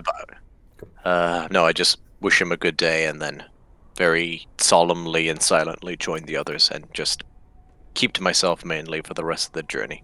Okay. So you join back with the others. Are you guys heading out to Bremen? Yeah, sure. Yeah. Let's do it. So it's a 4-hour journey, as we mentioned before. Do you pass through? It's bright and early. It's like 7 a.m. So you'll be there by about midday. But as we said, the sun only doesn't even come out the mountains. It kind of stays below the mountains. So you have maybe like between 8 and 11 in the morning, which is kind of light, and then it goes back to darkness for the rest of the day. So bear that in mind. We should save up for a sled. Cool. Do you pass through Targos, or do you just go straight to Bremen? I'm okay going straight to Bremen. Me too. I mean, what do we need in Targos, right? At least at the moment. Okay. I'd just like to point that, from now on, whenever I'm traveling, I'll just have the lantern on my little notch on my staff, just so we can have another play date. Don't you have to be looking for... How does the lantern work? Do you have to be looking for something... It reacts to elementals, I believe. It specifically reacts to elementals. Yeah, okay. So it's a lantern of tracking. Okay, so it's not just the Chwingas, but if there are elemental-based creatures. Correct. Yeah. So there are some dangerous creatures that it would light up for as well. Oh, then those playdates don't sound as nice. But you know what? I'm looking for trouble, so... Do bear in mind, Titans count as elementals. Do what count as elementals? Titans. Oh. I said bear that in mind, just out of character. Oh. So, I mean, nobody said nothing about Titans when I started this. You guys put on your snowshoes, pack everything nice and tight in your backpacks, and you head out once again in the blistering winds. You haven't had a full-on storm for a little bit, so it's not too bad, but it kind of wears you down, walking, and it's just kind of just Can I constantly. keep my eyes peeled for anything interesting on the trip? Like anything unusual? Like a grotto or anything like that at any point? Sure. Okay. Tell me, are you going... so you're completely avoiding Targos or going through it? We're avoiding it. We didn't think Okay. we needed to. Cool. So you don't To go notice there. anything at the moment. By the way, I should have mentioned before, the path from Targos to Bremen is kind of almost not there. You also end up having to walk over like frozen river to get there. Clearly, whatever the path was supposed to be is kind of mostly not there anymore because of all the snow. Whereas the other ones that lead you from town to town, they're not as good as they used to be, but you can still tell where you're supposed to be walking. Do they sell ice skates in any of the shops I've seen? Sure. I make a note to purchase some next time. Okay. So as you reach Bremen, the light is already beginning to dim and it's getting kind of dark again. And you were trying to walk through where you were told Wilhelm's house was, yes? Okay. So as you reach the docks, the lake around the creaky dock is completely frozen, which you can tell would force fishers to pull up the boats onto the ice and kind of walk, quite a long while to eventually reach where the lake will allow any fishing. And standing between a pair of boats is a stout humanoid in cold weather clothing with a gray hood. So you can kind of not really see his face, but you can make out a really wide nose and a long frosty beard. Like it's got little icicles on it. It's kind of freezing in the cold air. The stout figure is stamping its feet and kind of trying to keep its hands warm, and then looks around and spots you and goes, "Good, you're here. Get to it, ingrates. Those fish ain't gonna catch themselves." I clap Akeem on the shoulders, pushing him forward, and I say, "Why don't you take this one, Twinkletoes?" So I try to use persuasion to try and see if I can get him to do it. Oh, just normal persuasion? Nope. As in my charm person. Oh, you're gonna cast charm person on Romeo's character? Yes! Oh yeah. Yes! That's nice. So Nice. let's see if this works. So I believe charm Thank you very person much. is Oh, a God. wisdom saving throw, isn't it, Romeo? Have we had a long? Yeah, we've had a long rest, right? Yeah. Yeah. Yeah. Okay. Wisdom saving throw. Let me double check, but I believe so. Yeah. Yeah, wisdom saving throw with Akeem's spell save DC, which is 13. Don't fuck me, dice. Natural 20. Mother! So you see Akeem say a few arcane words and move his hands, and kind of this sense of sort of control hits your brain, but you resist it, and you realize what he's tried to do. Ah, shit. I realize that if I hurt him, it'll somehow be my fault anyway. So I will cast command on Hakim. Oh, come on. It's like I'm breaking down into PvP. What's He's gonna... what's the command? Yeah, what is... So explain I just the... want to say, while this is happening, I've just walked past them. Yeah, okay. I'm like, no, we're not fishermen. We're monster. He's like, what? Just like be a little bit like, Yeah. like look a bit tough and like, yeah, like we're here to solve your monster problem kind of thing. And meanwhile, these two are trying to. He's like, oh, I don't know anything about any monster. God, where are those? They're 1 hour late. I pay well. 5 copper pieces for each trout. You guys are welcome to take their job if they're not going to show up. Well, I I mean... I'm more concerned about the fact that maybe they haven't shown up because they're in trouble. As you say this, you see two basically boats, well, like fishing boats, sort of row ones, with like a label on them. One says the burly ram, and one says the pronged goat. And you notice that the pronged goat has like a big piece missing out of it. Fuck, and I just start towards it. Yeah. Are you gonna fish then? Like that's his boat. He's in front of them. Like I he's just like, turn wait. around. are you taking the job? Wait. So Do you he's have a fish sitting for us? behind these I mean, boats, wait. and one of the pieces is missing on the boat. It looks like something took a chunk out of it. Divine sense. Nope, it's fine. Okay, So- never mind. So, what is sorry, what is this guy's name?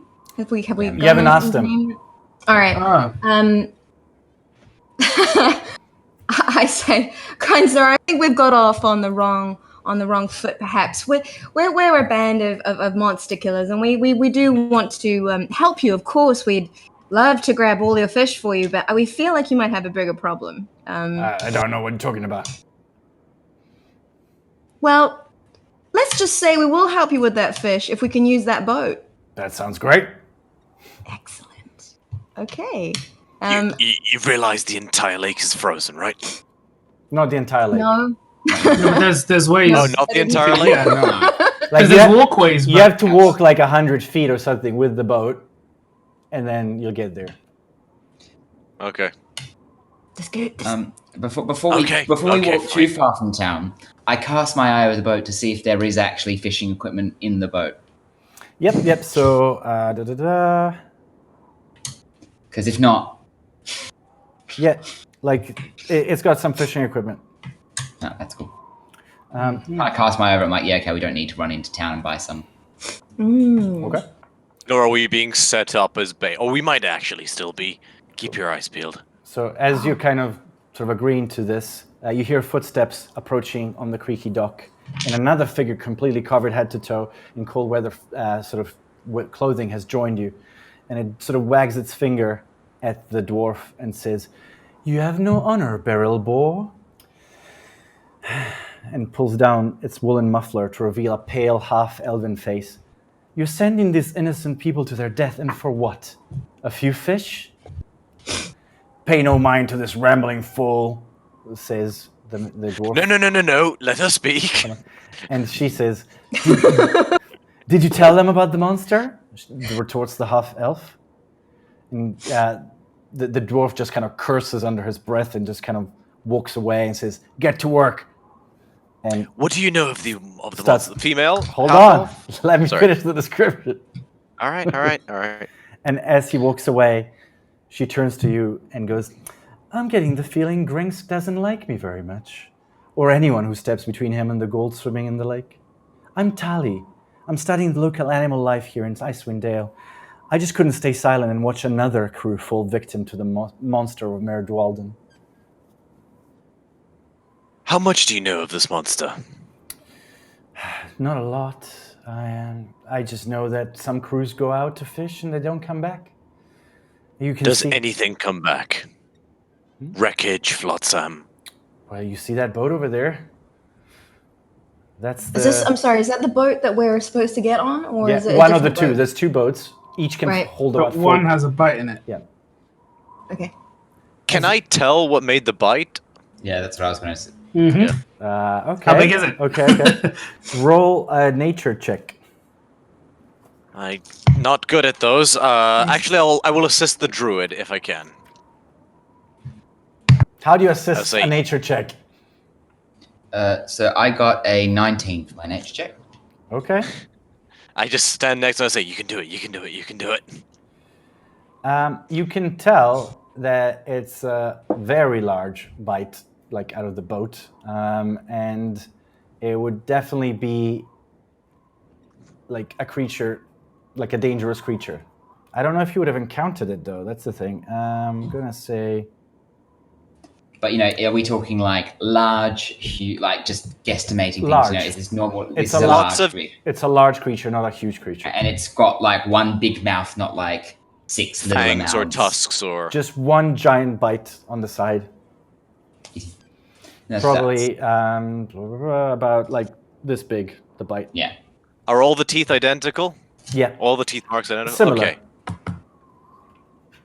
like slightly different sizes, but like they're not like perfect. Like, let's But say, it's not like there's two holes where tusks or No, fangs might no. be, kind of. Okay. and she That she narrows goes it on down. to explain. Some people say the monster is the size of an ox. Others says that it's the size of a house. I haven't seen him, but I would really want to know what's going on, because it sounds like it's only recently been a problem, but I wouldn't believe that it's not lived here before. So this change in behavior is very interesting for someone such as myself. I wish I could find out more. Well, we're potentially persuadable into being bait if the price is right. I'm afraid I can't offer you too much, but I would give you what I can. What If you what took is her some name? notes, if you came back with notes about what you saw. What if I came back with a carcass? What did you say, Mary? What's her name? Did you ask her? She introduced No, I herself. think that she Tally. did. Yeah, She should Tally. say her name. Tally. My name is Tally. She said. Okay. Okay. Tally, do you know Willem? Did you say what is her name? Yeah. Yeah. Okay. So you haven't asked it in character, but I'm going to assume that you did. Like, pretend like you did, because I want to make a point of saying she asks you to call her Tally or they, and you can't quite tell if she's a woman or a man. You did introduce her, Dre. As Tally, Yeah. yeah. Yeah. I was just making a point because No, she yeah. asked out of character what her name was. Yeah. But I just want to make it a point to know that you can't tell if she's male or female, and she would ask you to refer to them as they. Okay. Yeah. They would ask you, okay, you know what I mean? Yep. Yeah. And so she gives you a notebook saying, if you could write down everything you see, I would be most grateful. I'll have a look and see what I can give you when you come back. I'm going to look through my things. Before you go, it might help us to ask a few questions of you. Mm-hmm. Do you know anybody who has seen this monster? They all come back with different tales. The only But thing do I you can... know, right? But do you know anybody who has seen and returned? Half of the fishers Any here fish- claim to have seen it, but the descriptions vary so widely that I don't know who to believe. Where do they like to hang out when they've come back from a long haul? Where's their drinking hole? They'll either be at the Buried Treasure Inn or in one of the 5 taverns in the five tavern town center. And you sort of think, 5 taverns? This is a really small town. How are there 5 taverns? Okay. Do you know Willem, cousin to Frederick? I've met him before. He's one of the fishers. His house is over there, and she kind of points further up near the dock.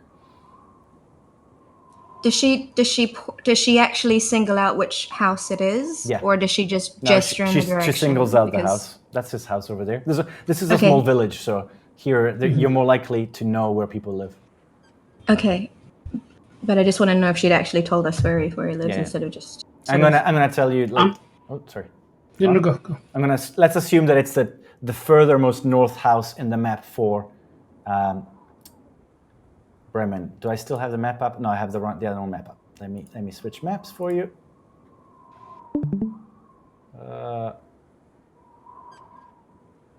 Where's Bremen gone? No.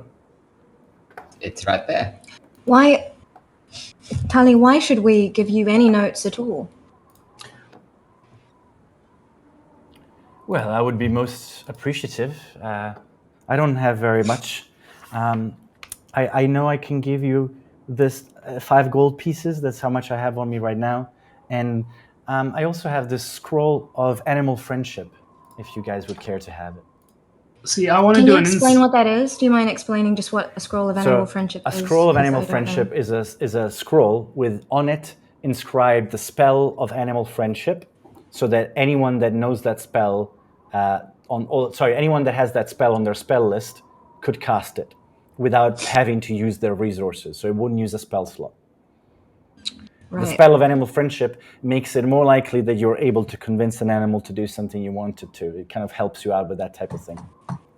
See, I'm a little suspicious of why Tally needs these notes, because the last time we spoke to somebody who wanted to take notes, they were asking about the the Chwingas. So can I check to see like if there's something up with Tali? Sure. Roll an I insight want to roll check. an insight. All right. The dice seems to be hating me today, so I don't know if I You, want to roll. you gotta get real dice, man. Real dice, like it feels. No! It was on the 18, and then it rolled to a 2 plus 3. Now I've got a 5. So Okay. Oh no. She seems a little bit strangely excitable about her area of interest, animals and their behavior. Like, but more than that, you don't think there's anything funny going on. okay. But yeah, she kind of wants you guys to record everything, if you spot it, that you can about it, including its size, physical attributes, the general nature. Wait. Sorry. Okay. Okay, thank you. Just keep going. Sorry. I just wanted to keep She that tells you that note. she thinks that only a few people that have actually seen it have survived, as opposed to the people that claim to have seen it. And she also tells you something else, which is that it seems to only be attacking Bremen fisher parties. None of the other towns, even though they're very close by and really should be attacking everyone, really. Tali, just one last question from me. Is there any particular rivalry between Bremen and any other city or any other Yeah, Bremen close fishing town? Bremen is not too friendly with Lonelywood, Targus, or Tourmaline. Basically, anyone that fishes on the same lake, they tend to, have disputes. So, did you just name several different cities, That or is- just yes. did you just say one? Lonelywood, Because it was Lonelywood, Tarwood, Targos, Oh, sorry. and Targos. Tourmaline. So, okay, so Those are the other 3 towns that fish they on have the same given lake. me 3 different. Okay. Yeah. They're the towns that circle Maer Dualdon, the same river. Okay. I mean, it's the same lake, sorry. Okay. Okie doke. Thank you, Tali. I feel like we should go and speak to Willem. Okay. But again, we don't know if he's seen it. We don't know which fishermen have actually seen it. No, I know. She's been extremely unhelpful, but we need to talk to someone who might have, and he's a fisher. He's a fisherman, so he might have seen something. I think it might be helpful to know what this beef is between these towns, because if it's only been attacking people from Bremen, might be something there. Yeah, that's what I was. My guess is this thing's smart enough to hold a grudge. So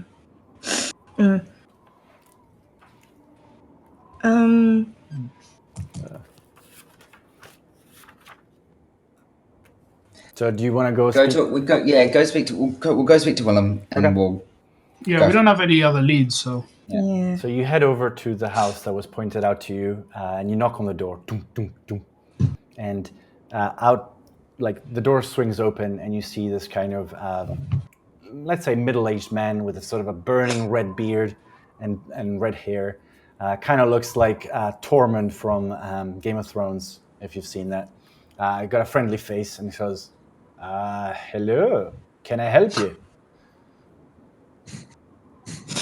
Why, hello. Am I speaking with Willem? Ah, yes, that's me. Willem, we met your cousin Frederick in Brinchanda. Oh, what's that crazy fool done now? Oh, nothing worse than usual. Come in, it's really cold. He ushers you in because it's kind of freezing out there. Thank you. We do appreciate it. We do appreciate it. Thank you. And you go in and sort of, Rover has to crouch down to kind of make it past the door because he's 7 foot something. And you're like, whoa, there's a big fella. We were hoping for some information, please. Okay. May I ask what about? Yes, of course. We were hoping to find out some more information about the monster problem you've been happening at the lake. Oh, so you believe me then? Yes, we do. All right. We believe you. Good girl. No one seems to think that it's true, or they tell stories that they've seen it, but I know they haven't. I know they haven't. If you see that thing, you don't look like that when you're telling the story. That's for sure. Tell us everything. Everything you know and have seen. Well, there I was fishing out there by myself because the others just didn't show up. It's been a tough winter, 2 years worth of winter, Anyway, I'm out of there on the lake fishing, and I see this thing slithering underwater, and it's a big, big thing. And at first I think I must be seeing things, the cold does things to your brain when you're out there on your own. But it hit the boat. It hit the boat and it started harassing me, and I swear I was going to take a bite out of it. I ended up hitting it with an oar just as it came out of the water. It didn't look happy, but I was able to scramble and row back to shore, and I haven't been out since. Last thing I need is... I'm happy not fishing for a while, if you know what I mean. Can you draw the shape you saw under the water? At the very least, describe it. Long, fins. It looked really Paws. long. It's hard to see it under the water, Serpentini, then I noticed you used the word slither. Yeah, the head almost, when it came out, I thought it was a big snake. But it didn't look like no snake, but it had a long head. What That's color what I was saw. it? I think it was sort of a greenish, grayish hue, but it had a few spots. But tell you what, I wasn't really looking to see. I was looking to hit. Any fins? I would assume so if it was swimming. I couldn't tell. I couldn't tell you for sure. It looked... I wouldn't have heard of anything like this, would I? Not I was about to ask, is there a chance that... The thing is, I don't know how common these creatures are, so I don't know if you'd know either. That's fair. And I wouldn't have spent a lot of time out in the water either. I wouldn't have been, Do I happen to know what this creature could be?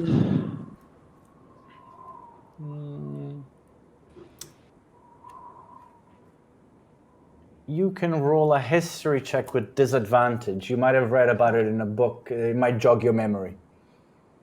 Okay. With a disadvantage, does that mean I'd use a different dice? No, you You roll rolled 2 two. dice. And I could choose the lowest one? Yeah. Okay. Okay. Just a sec. 9. Okay. You're not sure. I'm not sure. Okay. It's not something very common, so... Well, I know that you say that nobody else has seen the monster, but do you know of anybody who might have seen this as well? 1 second. Well, the guys that were out on the pronged boat saw it, I'm pretty sure, but they didn't come back, Did you Were see? they close friends? Did you see the boat? You can tell the monster bit it. You can see it. I told them not to go out. They said I was dreaming. Now that, what am I gonna tell their wives when I see them? Where does everyone like to go after they've come back from a fishing trip if they've survived it, Willem? I'm quite fond of the buried treasures inn. I like it there. I feel like it's cozier. The owner, Cora, she's lovely. She takes real good care of people. Some people go to one of the 5 taverns, but I'm not fond of them. But other people like them. It's all quite nice. It's just weird to have 5 taverns. What was the name of the tavern owner again? Cora owns the inn. So if you're looking for a place to stay and a drink, that's a good place to go. The taverns, there's 5 of them.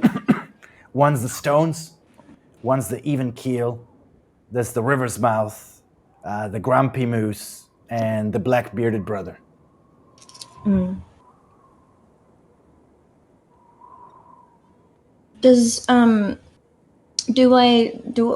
out of character asking you a question? Do I happen to know if if people in this area worship any of the sort of the god that we've kind of loosely heard about, the sun god, the Amunator? Are they kind of, Amanuator. They're more likely to in this part of the world than further down south. But it's, like I said, it's a god that for a while wasn't very common. It had gone out of fashion. This is a very small town. It's a very small fishing village. Caliban would tell you that it was a village that was built by dwarven prospectors, so mining prospectors, and then became a fishing village. But it's only like very small. There's only like about 150 people that live here, compared to Targos or Bryn Chanda that have more like 1,000. So it's a very small community. It doesn't have a temple. People, if they really wanted to go to a temple, they'd go to one of the big towns to offer something there. Otherwise, they'd pray to their own like little altar at home or something like that. Okay, so I thank you. I go back to Willem and I go, has it completely destroyed the industry, the fishing industry in this town? Not yet, but that plus the ice, it's only, I think it's only been about 2 or 3 weeks since the first sighting, I would say. Okay. But combined with this winter that never ends, I don't think we're going to survive. We're going to have to move.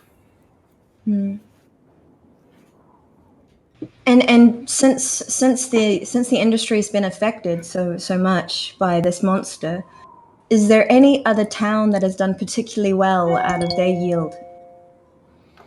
Nah, they're all doing pretty roughly, but Targos and Tremelaine, like they all have bigger fishing fleets, so they're suffering less. Okay. Lonely Wood's about as bad as us, I think. If it wasn't for the monster, then that puts us to the top of the list, if you know. Okay. I'm struggling to squeeze any more information out of him, so I stopped. I go thank you, and I stop talking.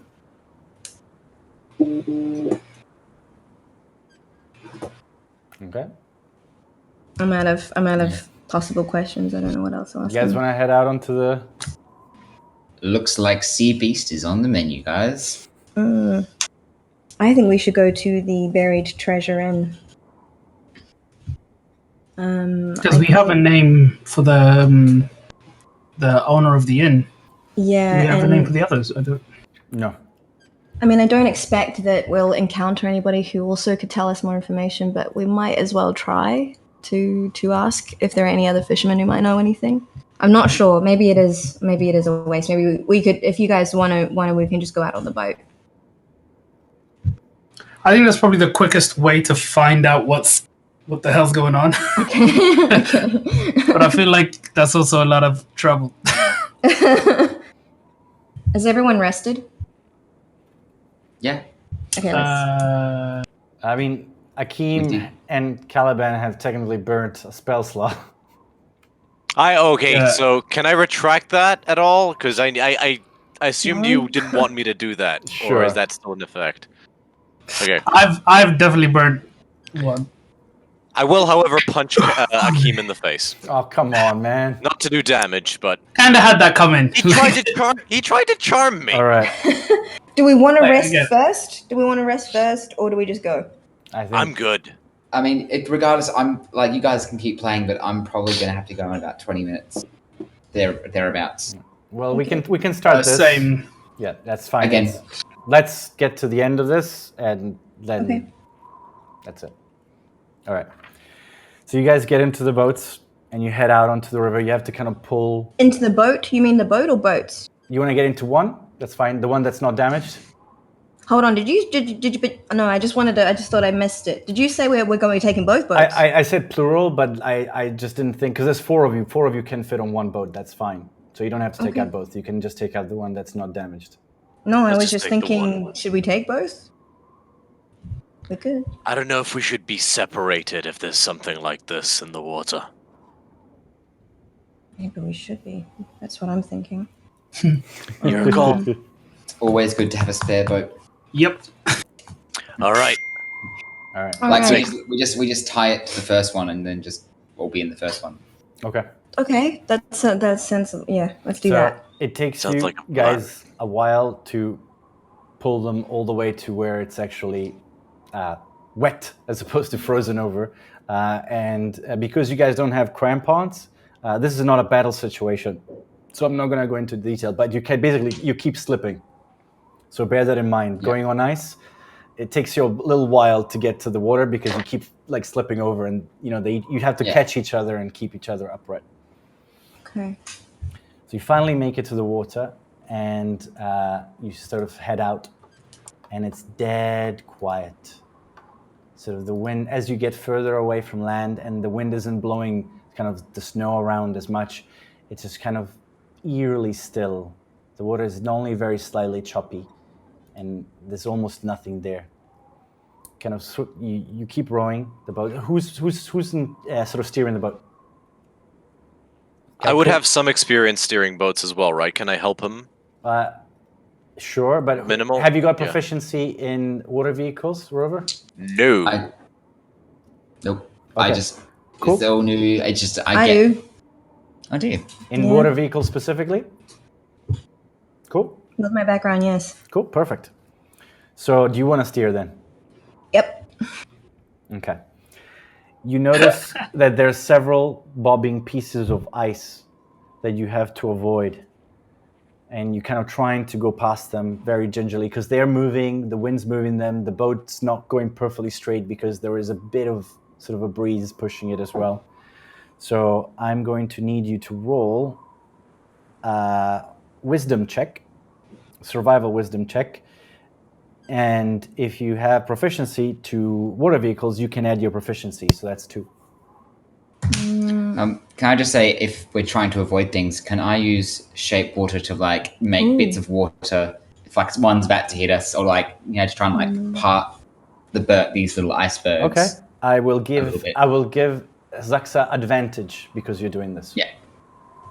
Okay. So roll 2 and Sorry. Sorry. Okay. so What did your you get? survival. 16. First one 16? Okay, so you make it past the first big chunky piece of ice and you keep going.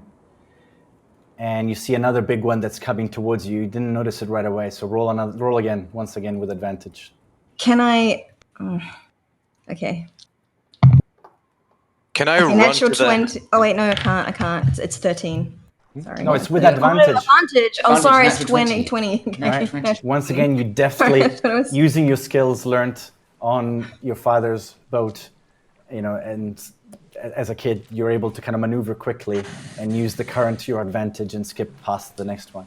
And there's one final one right into your path as you're about to reach the part where it opens up and there's, kind of open water. So you have to roll one more. Okay, 17. Okay? You safely avoided all of the ice. Great. Okay. See, all of my bad luck has stayed with me, and all the good luck has gone to Mary. So, by the way, your boat that is Oh my goodness. not damaged has got 50 hit points, okay?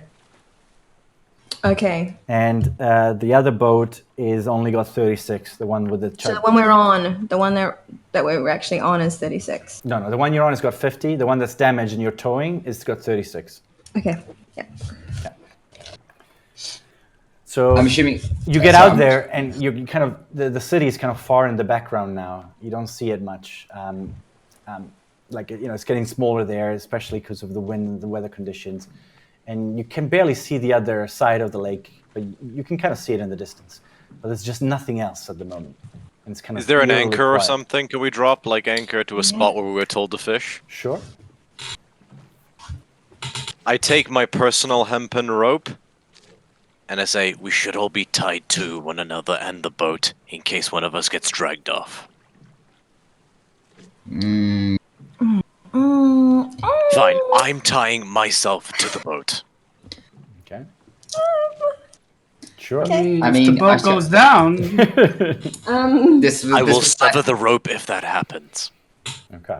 I mean, you So- could say that now, but in the moment, But in noticing this, I also get like, you know, if there's a few kind of spare board, like any kind of spare boards of wood or something lying about. Sorry, spare what? So like bits of like wood or something. are you thinking to do a Titanic? There's No, but like I can tie bits of rope, like so you could like, you know, you've got a floaty. Oh. there's the bits of the boat that kind of Another you know idea. the kind of planks between bits that separate and kind of hold the shape of the rowboat. So Yeah. you can tie things to that, and you can tie things to the ringlets where the oars go through. But that's about it. Other than your There's fishing no supplies, mast. No, it's a rowboat. it's a rowboat. Oh, sorry. No, it's all right. I've got another idea. Don't worry. Okay. So, Start fishing, I guess. yeah, you want to start fishing? Okay, so if you want to fish whilst this is happening, the fishing rules are thus. Da, da, da, da. What I was also going to suggest also is if we like have the rods kind of locked in place on the crap boat, and then we can wait on the good boat, and when it comes up and bites out of that. Okay. So anyone that wants to fish has to roll a survival check. Okay. I'm just holding- okay. I'm holding them. 13. 13, okay. Anyone else? I'm scared to roll. That's just 21. The curse is broken. You're better at fishing than the druid because I only got 9. Anyone else? Miri, are you fishing? I wasn't going to. No, I was Okay. just So gonna kick back and. Rover, at Caliban, and this Akeem, have their rods over the side, and sometime in the first hour or so, Akeem starts to get a tug onto the fishing rod. Instead of it seems to be pulling. What do you do? I get excited and realize this could be either a really great meal or what we've been looking for. So I drop whatever I'm doing and I go to help him. Okay. I called the others to help me pull. So you have to roll an athletics check against the fish athletics. Oh, bring it on, sucker! I said to him, maybe you should let me do this. So No, I got this. He's helping. Okay. He's helping, so you can roll with advantage. So you can roll twice and take the highest. Or you can. Okay. You can also right-click on the number and click roll with advantage. I think. You can't on the phone. I can't. Yeah. So do I tell you both numbers or whichever one was Whichever one was Higher. highest. highest? Okay. So my highest is 17. Okay, you've successfully pulled a rather large trout onto your boat. Well done. Sick of these trouts, but Well you know done. what? That'll be dinner. All right. I'm feeling quite Should it be triumphant. dinner or should it be bait? Ooh. See, I was excited at the Yeah. idea of dinner, but I realized we are on a mission. Oh. So I very disappointedly go. I guess it should be bait. We should bleed it so the blood fills the water and it's more attracting to whatever predators may be out here. Anyway, I'll poke a few holes in And- it so that it bleeds, and then as you're Akeem discussing, hands this to Caliban to say, well, you go ahead and do that. I will unfasten the rope from the boat and use that as a line, so it's tied to my waist, and then I will thread that into the water. good God. All right. So as this is happening, it's kind of at the end of the first hour out on the lake, and suddenly you kind of hear some strange kind of, not gurgling, but just kind of water flowing as if something's swimming fast through it on the surface. And you turn around just in time to see this very long neck kind of pop out of the water, take a look at your boat, and then swiftly duck down and swim away and disappear. We're gonna need a bigger boat. Hey. The neck came out and probably stood like a good 6 or 7. The head was 6 or 7 feet above the water, and you still didn't see its body, and then it darted back under. Did it look like it? Hard to describe. Did I see an intelligence in its eyes? Like it looked at us, realized that we weren't what it was looking for, and moved away. Roll an insight check.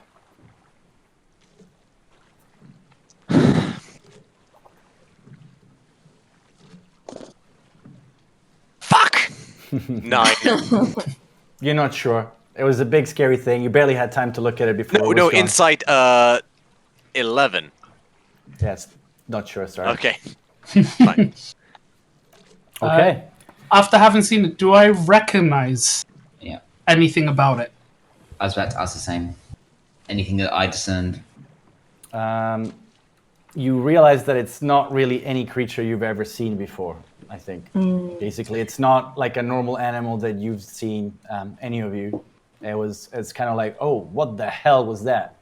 Okay. It didn't look eldritch or anything like that, right? It looked natural. Yeah, as far as you can tell, yes. Before. Oh, sorry. No, go ahead. I turn to the others and I say, I don't think this is a real beast. This thing's smart enough to pick its targets. I mean, I'm just hazarding a guess here, but I point to the rover. What if it's someone like you? I'll say I don't think it's someone like him. I think it's just Yeah. someone from Bremen. I can't. There's. Look, again, I'm still working it I out. didn't mean a Goliath, I meant a druid. No. I'm still working out. No. It's okay. I was saying that to Zuxa. But there's That's not there's things you can't turn into. Nature only gives gifts of natural beasts. How do we know this wasn't a natural beast? Because I don't get that vibe from it, man.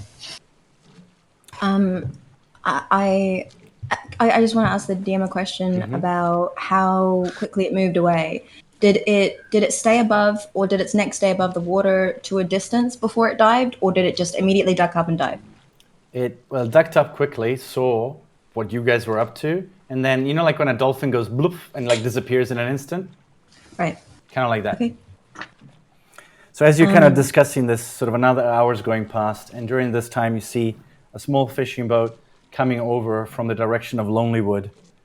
Some people kind of coming past, and they seem to stop sort of close enough that you could shout at them, and they're just kind of putting down their rods and starting to fish. We should get closer. Sure. To them, Yes.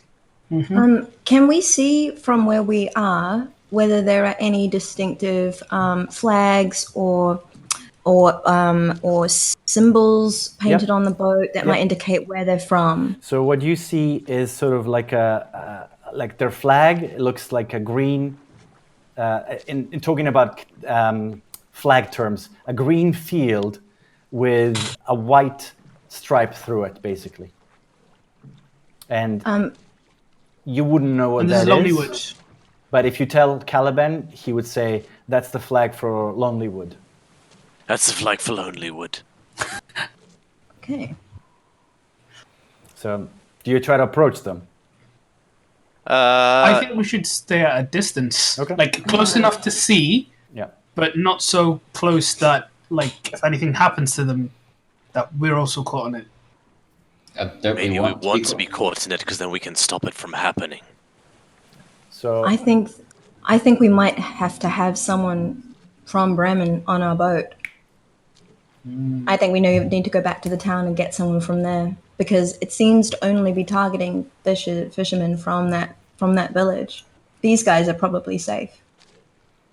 Well, let's wait and see. Do you really want their deaths on your hands if we find out that we were wrong about that, though? What's the worst we can happen that by getting a little closer? Yeah. We came Yeah. out here to Should confront we this go thing closer? anyway. Well, I have reservations, but I'll steer the ship closer to theirs. okay.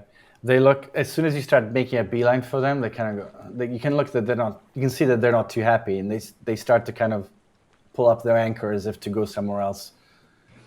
Do you talk to them or say anything to them? I use thaumaturgy to, in a loud whisper, say, halt. All right, then, what do you want? To them. He shouts back. We've heard reports of a sea monster devouring ships. We're out here to stop that. We're getting close because I'm sure you'll agree it would be in your interests to have someone who's capable of fighting should such a monster rear its head. Monster? There's no monster. There's never been any monster on this lake. Look, you fish in your spot, we'll fish in ours, and, we'll both be happy, yeah? And he starts to kind of row away. Or you stay exactly where you are, and I don't scuttle your ship. I'd like to see you try. And he keeps rowing away. And they move far enough that you can no longer reach them with your voice, and they put down anchor again. And they continue their fishing. Well, I tried. Let's watch them get eaten. And I just sit and wait. Another hour goes past, and it's eerie because all you can hear is the occasional kind of, have you ever heard cracking ice? Have you ever heard in a documentary about nature, that kind of otherworldly sound of it almost sounds like an instrument though. It's like pitch perfect, that cracking. Anyway, so that's all you can hear in the distance, and the wind. And towards the end of the third hour that you're out on the lake, suddenly you feel like sort of a rush of water, and you see the monster cresting a wave right kind of going towards you. It seems to be making a beeline for your boat. Our boat? Yeah. It's about 60 foot away, kind of swimming at speed in the middle of a wave, so you can't quite see it. It's created like a wake, but it's kind of going towards the boat. I will ready a strike if it No, I will just if it comes out and looks like it's gonna bite, I will strike at it. Yeah. How does entangle work underwater? I do not know. Because it just says vines and roots, but I assume it's seaweed. It's 100 foot down the ground. Does it say they come out of the ground? No, it doesn't say anything like it has to be over a certain amount of ground. It just says grasping sprout from the ground. It says from the ground in 20 foot square. No, so it does have to be on the ground. Don't worry. So the water crests, and what you see is basically, well, I'm gonna tell you what it is in real world terms, so you can understand what it looks like. It's a plesiosaurus. So the kind of sea dinosaur. So it's got a long head, almost like if you just saw its neck, it would look like a snake. But attached to it is the body of a seal. Yeah. And you see it kind of crest out of the water, go past you, and just kind of splash like a huge wave over your water, over the side, that kind of rocks the boat and kind of gets you wet. Do you guys do anything? I cast speak with animals. Okay.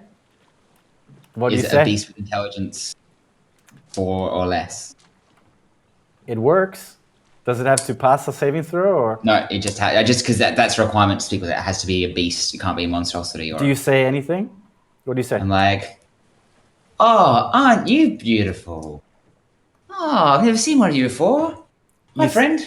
You see the kind of going away kind of body turn around, and a slender neck rises out of the cold with sort of a reptilian face, and its cold eyes look more intelligent than you would have expected. And the creature gazes you, and in perfect normal it speaks to you back in common, so you can all understand, and says, "I'm listening." Are you a shape-shifting druid? No. Okay, never mind. And I turn to a rover and say, go ahead, say what you want. I mean, I don't think I'm the only one. Like, what you doing out here, buddy? Everything okay?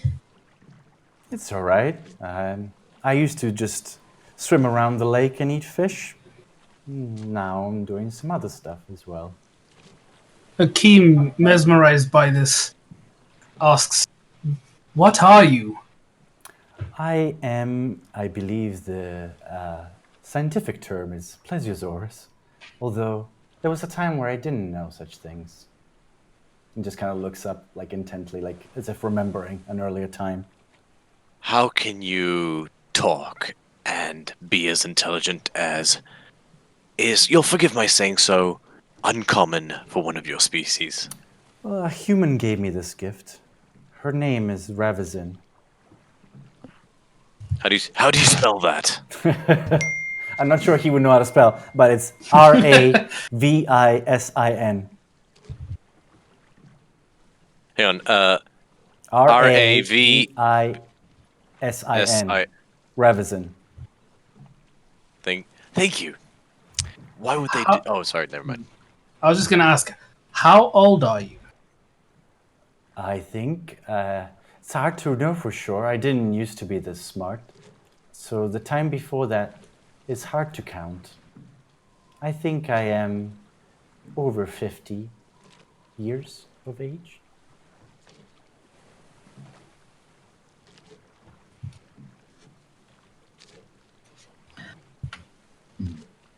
When did you become this smart? I'd say 3 weeks ago. Ooh. Ravizin gave me this gift. She told me she was serving the Frostmaiden and that I must do my part to help her and make the people of Bremen suffer. And where is Ravizin now? I do not know. I met her on the other side of the lake. Why Bremen? She didn't say, but she said that I must do this or else I'll be a stupid beast again. What does Ravizin look like?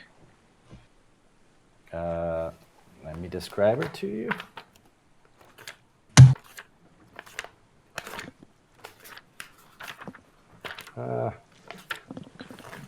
R for Ravizin. Oh no, wait, it's here.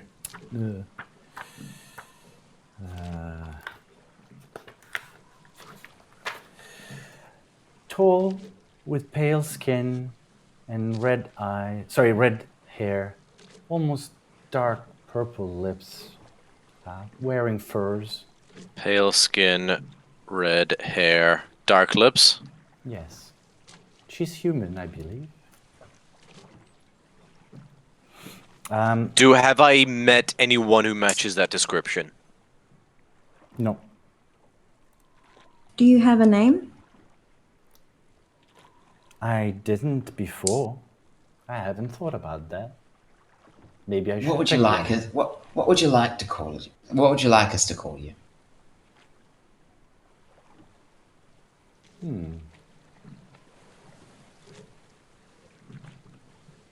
Fish Slayer. That's a good name. Where did Okay. you first see Ravison? On the side of the lake, close to the Lonelywood town. Could you take us there? I mean, I could. I maybe. How, I turned to the others But with like a should we look. Yeah. you have to convince them to take you there first. Yeah. Wait, yeah. first I want to see if people want to do that before I... Yeah. All right. What? I have a question for Rover, Yes. roll a wisdom check. Just straight wisdom. Yes. 2 on the dice. Can I ask you a question after that? Yeah. You can roll an Arcana check, by the way, Mary. To learn what about? There's something about this that you might realize. Okay, just a second. I rolled 19. You know that you can understand, you've heard of this, that this creature would have been the beneficiary of a spell of awakening from a druid. Okay? Which makes it as intelligent as a human being and able to speak. And you also know that the effects of this are irreversible. So they can't be taken back. Aha! Okay. My question for Ravison is For Ravison or for Fish Killer? Fish Fish Slayer? His Slayer. name is Fish Killer. Fish. Sorry, for Fish Right, Slayer. I had a question. Hang on. So in the meantime, I'm Right. like, do you enjoy doing this work, buddy? Or would you rather just be going around slaying fish? I don't like people. I prefer to just, eat fish and swim around. I got my question. How did you, Fish Slayer? How did you know that we weren't from Bremen when we are in 2 Bremen boats? I thought you were from Bremen. Why didn't you attack us? You saw me. I was preparing to come back and do it when you weren't looking. Is that how you usually hunt? Most of Do the you- people don't see me until it's too late. No one's ever tried to speak to me before. Well, I'm glad that we managed to get in a quick chat. Like, you must be so lonely as well because no one talks to you but one person that will be your friends. It is quite lonely. My old friends can't understand my new words. My old friends, and I haven't made any new friends. Well, we'll be your friends. That's very kind. But I must attack boats, or else I'll be stupid again. I don't want to be stupid again. Well, are you going to attack us, Fish Slayer? Are you not from Bremen? No. I guess he would have to roll an insight check, but let's say that he believes you. Okay, well, then I see no need to attack you. But I must attack people from Bremen. I do not want to be dumb.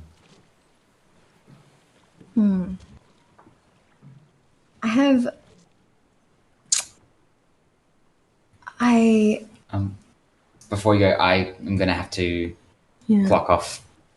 I can just leave my laptop running so that there's a mute myself so that this doesn't ruin everything for you, Dre. But That's I'm right. going to have to get going. We're going to wrap up pretty quick, friends. But thank you so much. No, easy. No worries, man.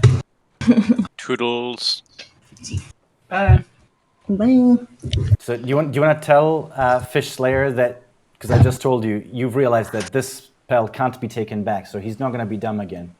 I know, but what I really want from him is some way of guaranteeing that he won't eat us again. And I don't think he can do that. So I think that trying to decide what to do, because I don't, just because the reason I'm hesitating is because I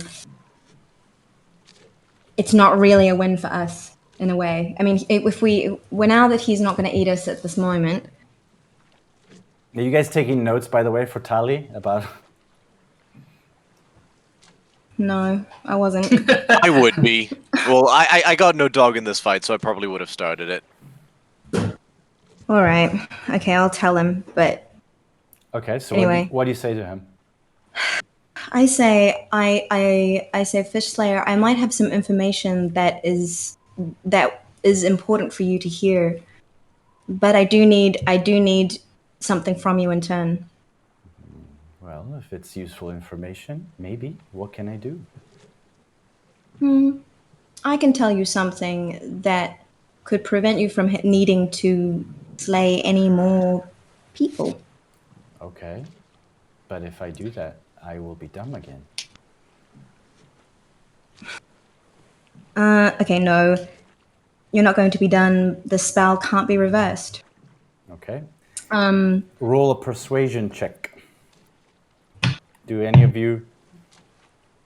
That's Well, I'll 18. happily assist her if I can. Never mind. 18?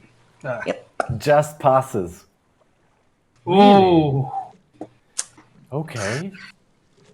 And you can see kind of like feeling angry, the tone changes. You can see him kind of think something's going on in his head. He's thinking, I've been conned.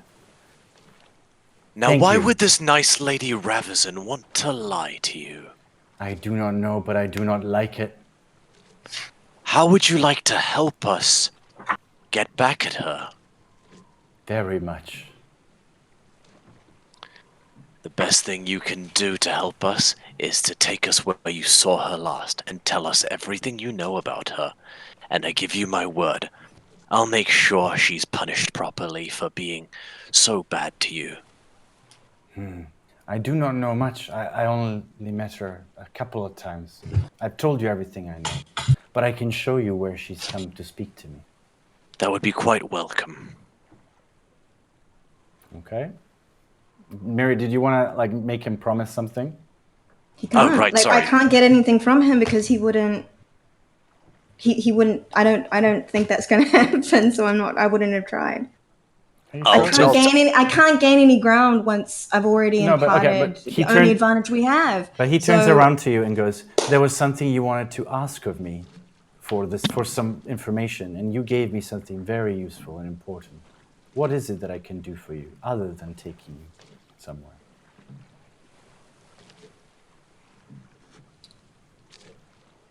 Well, how grateful are you that you no longer have to kill and you will never ever be stupid again?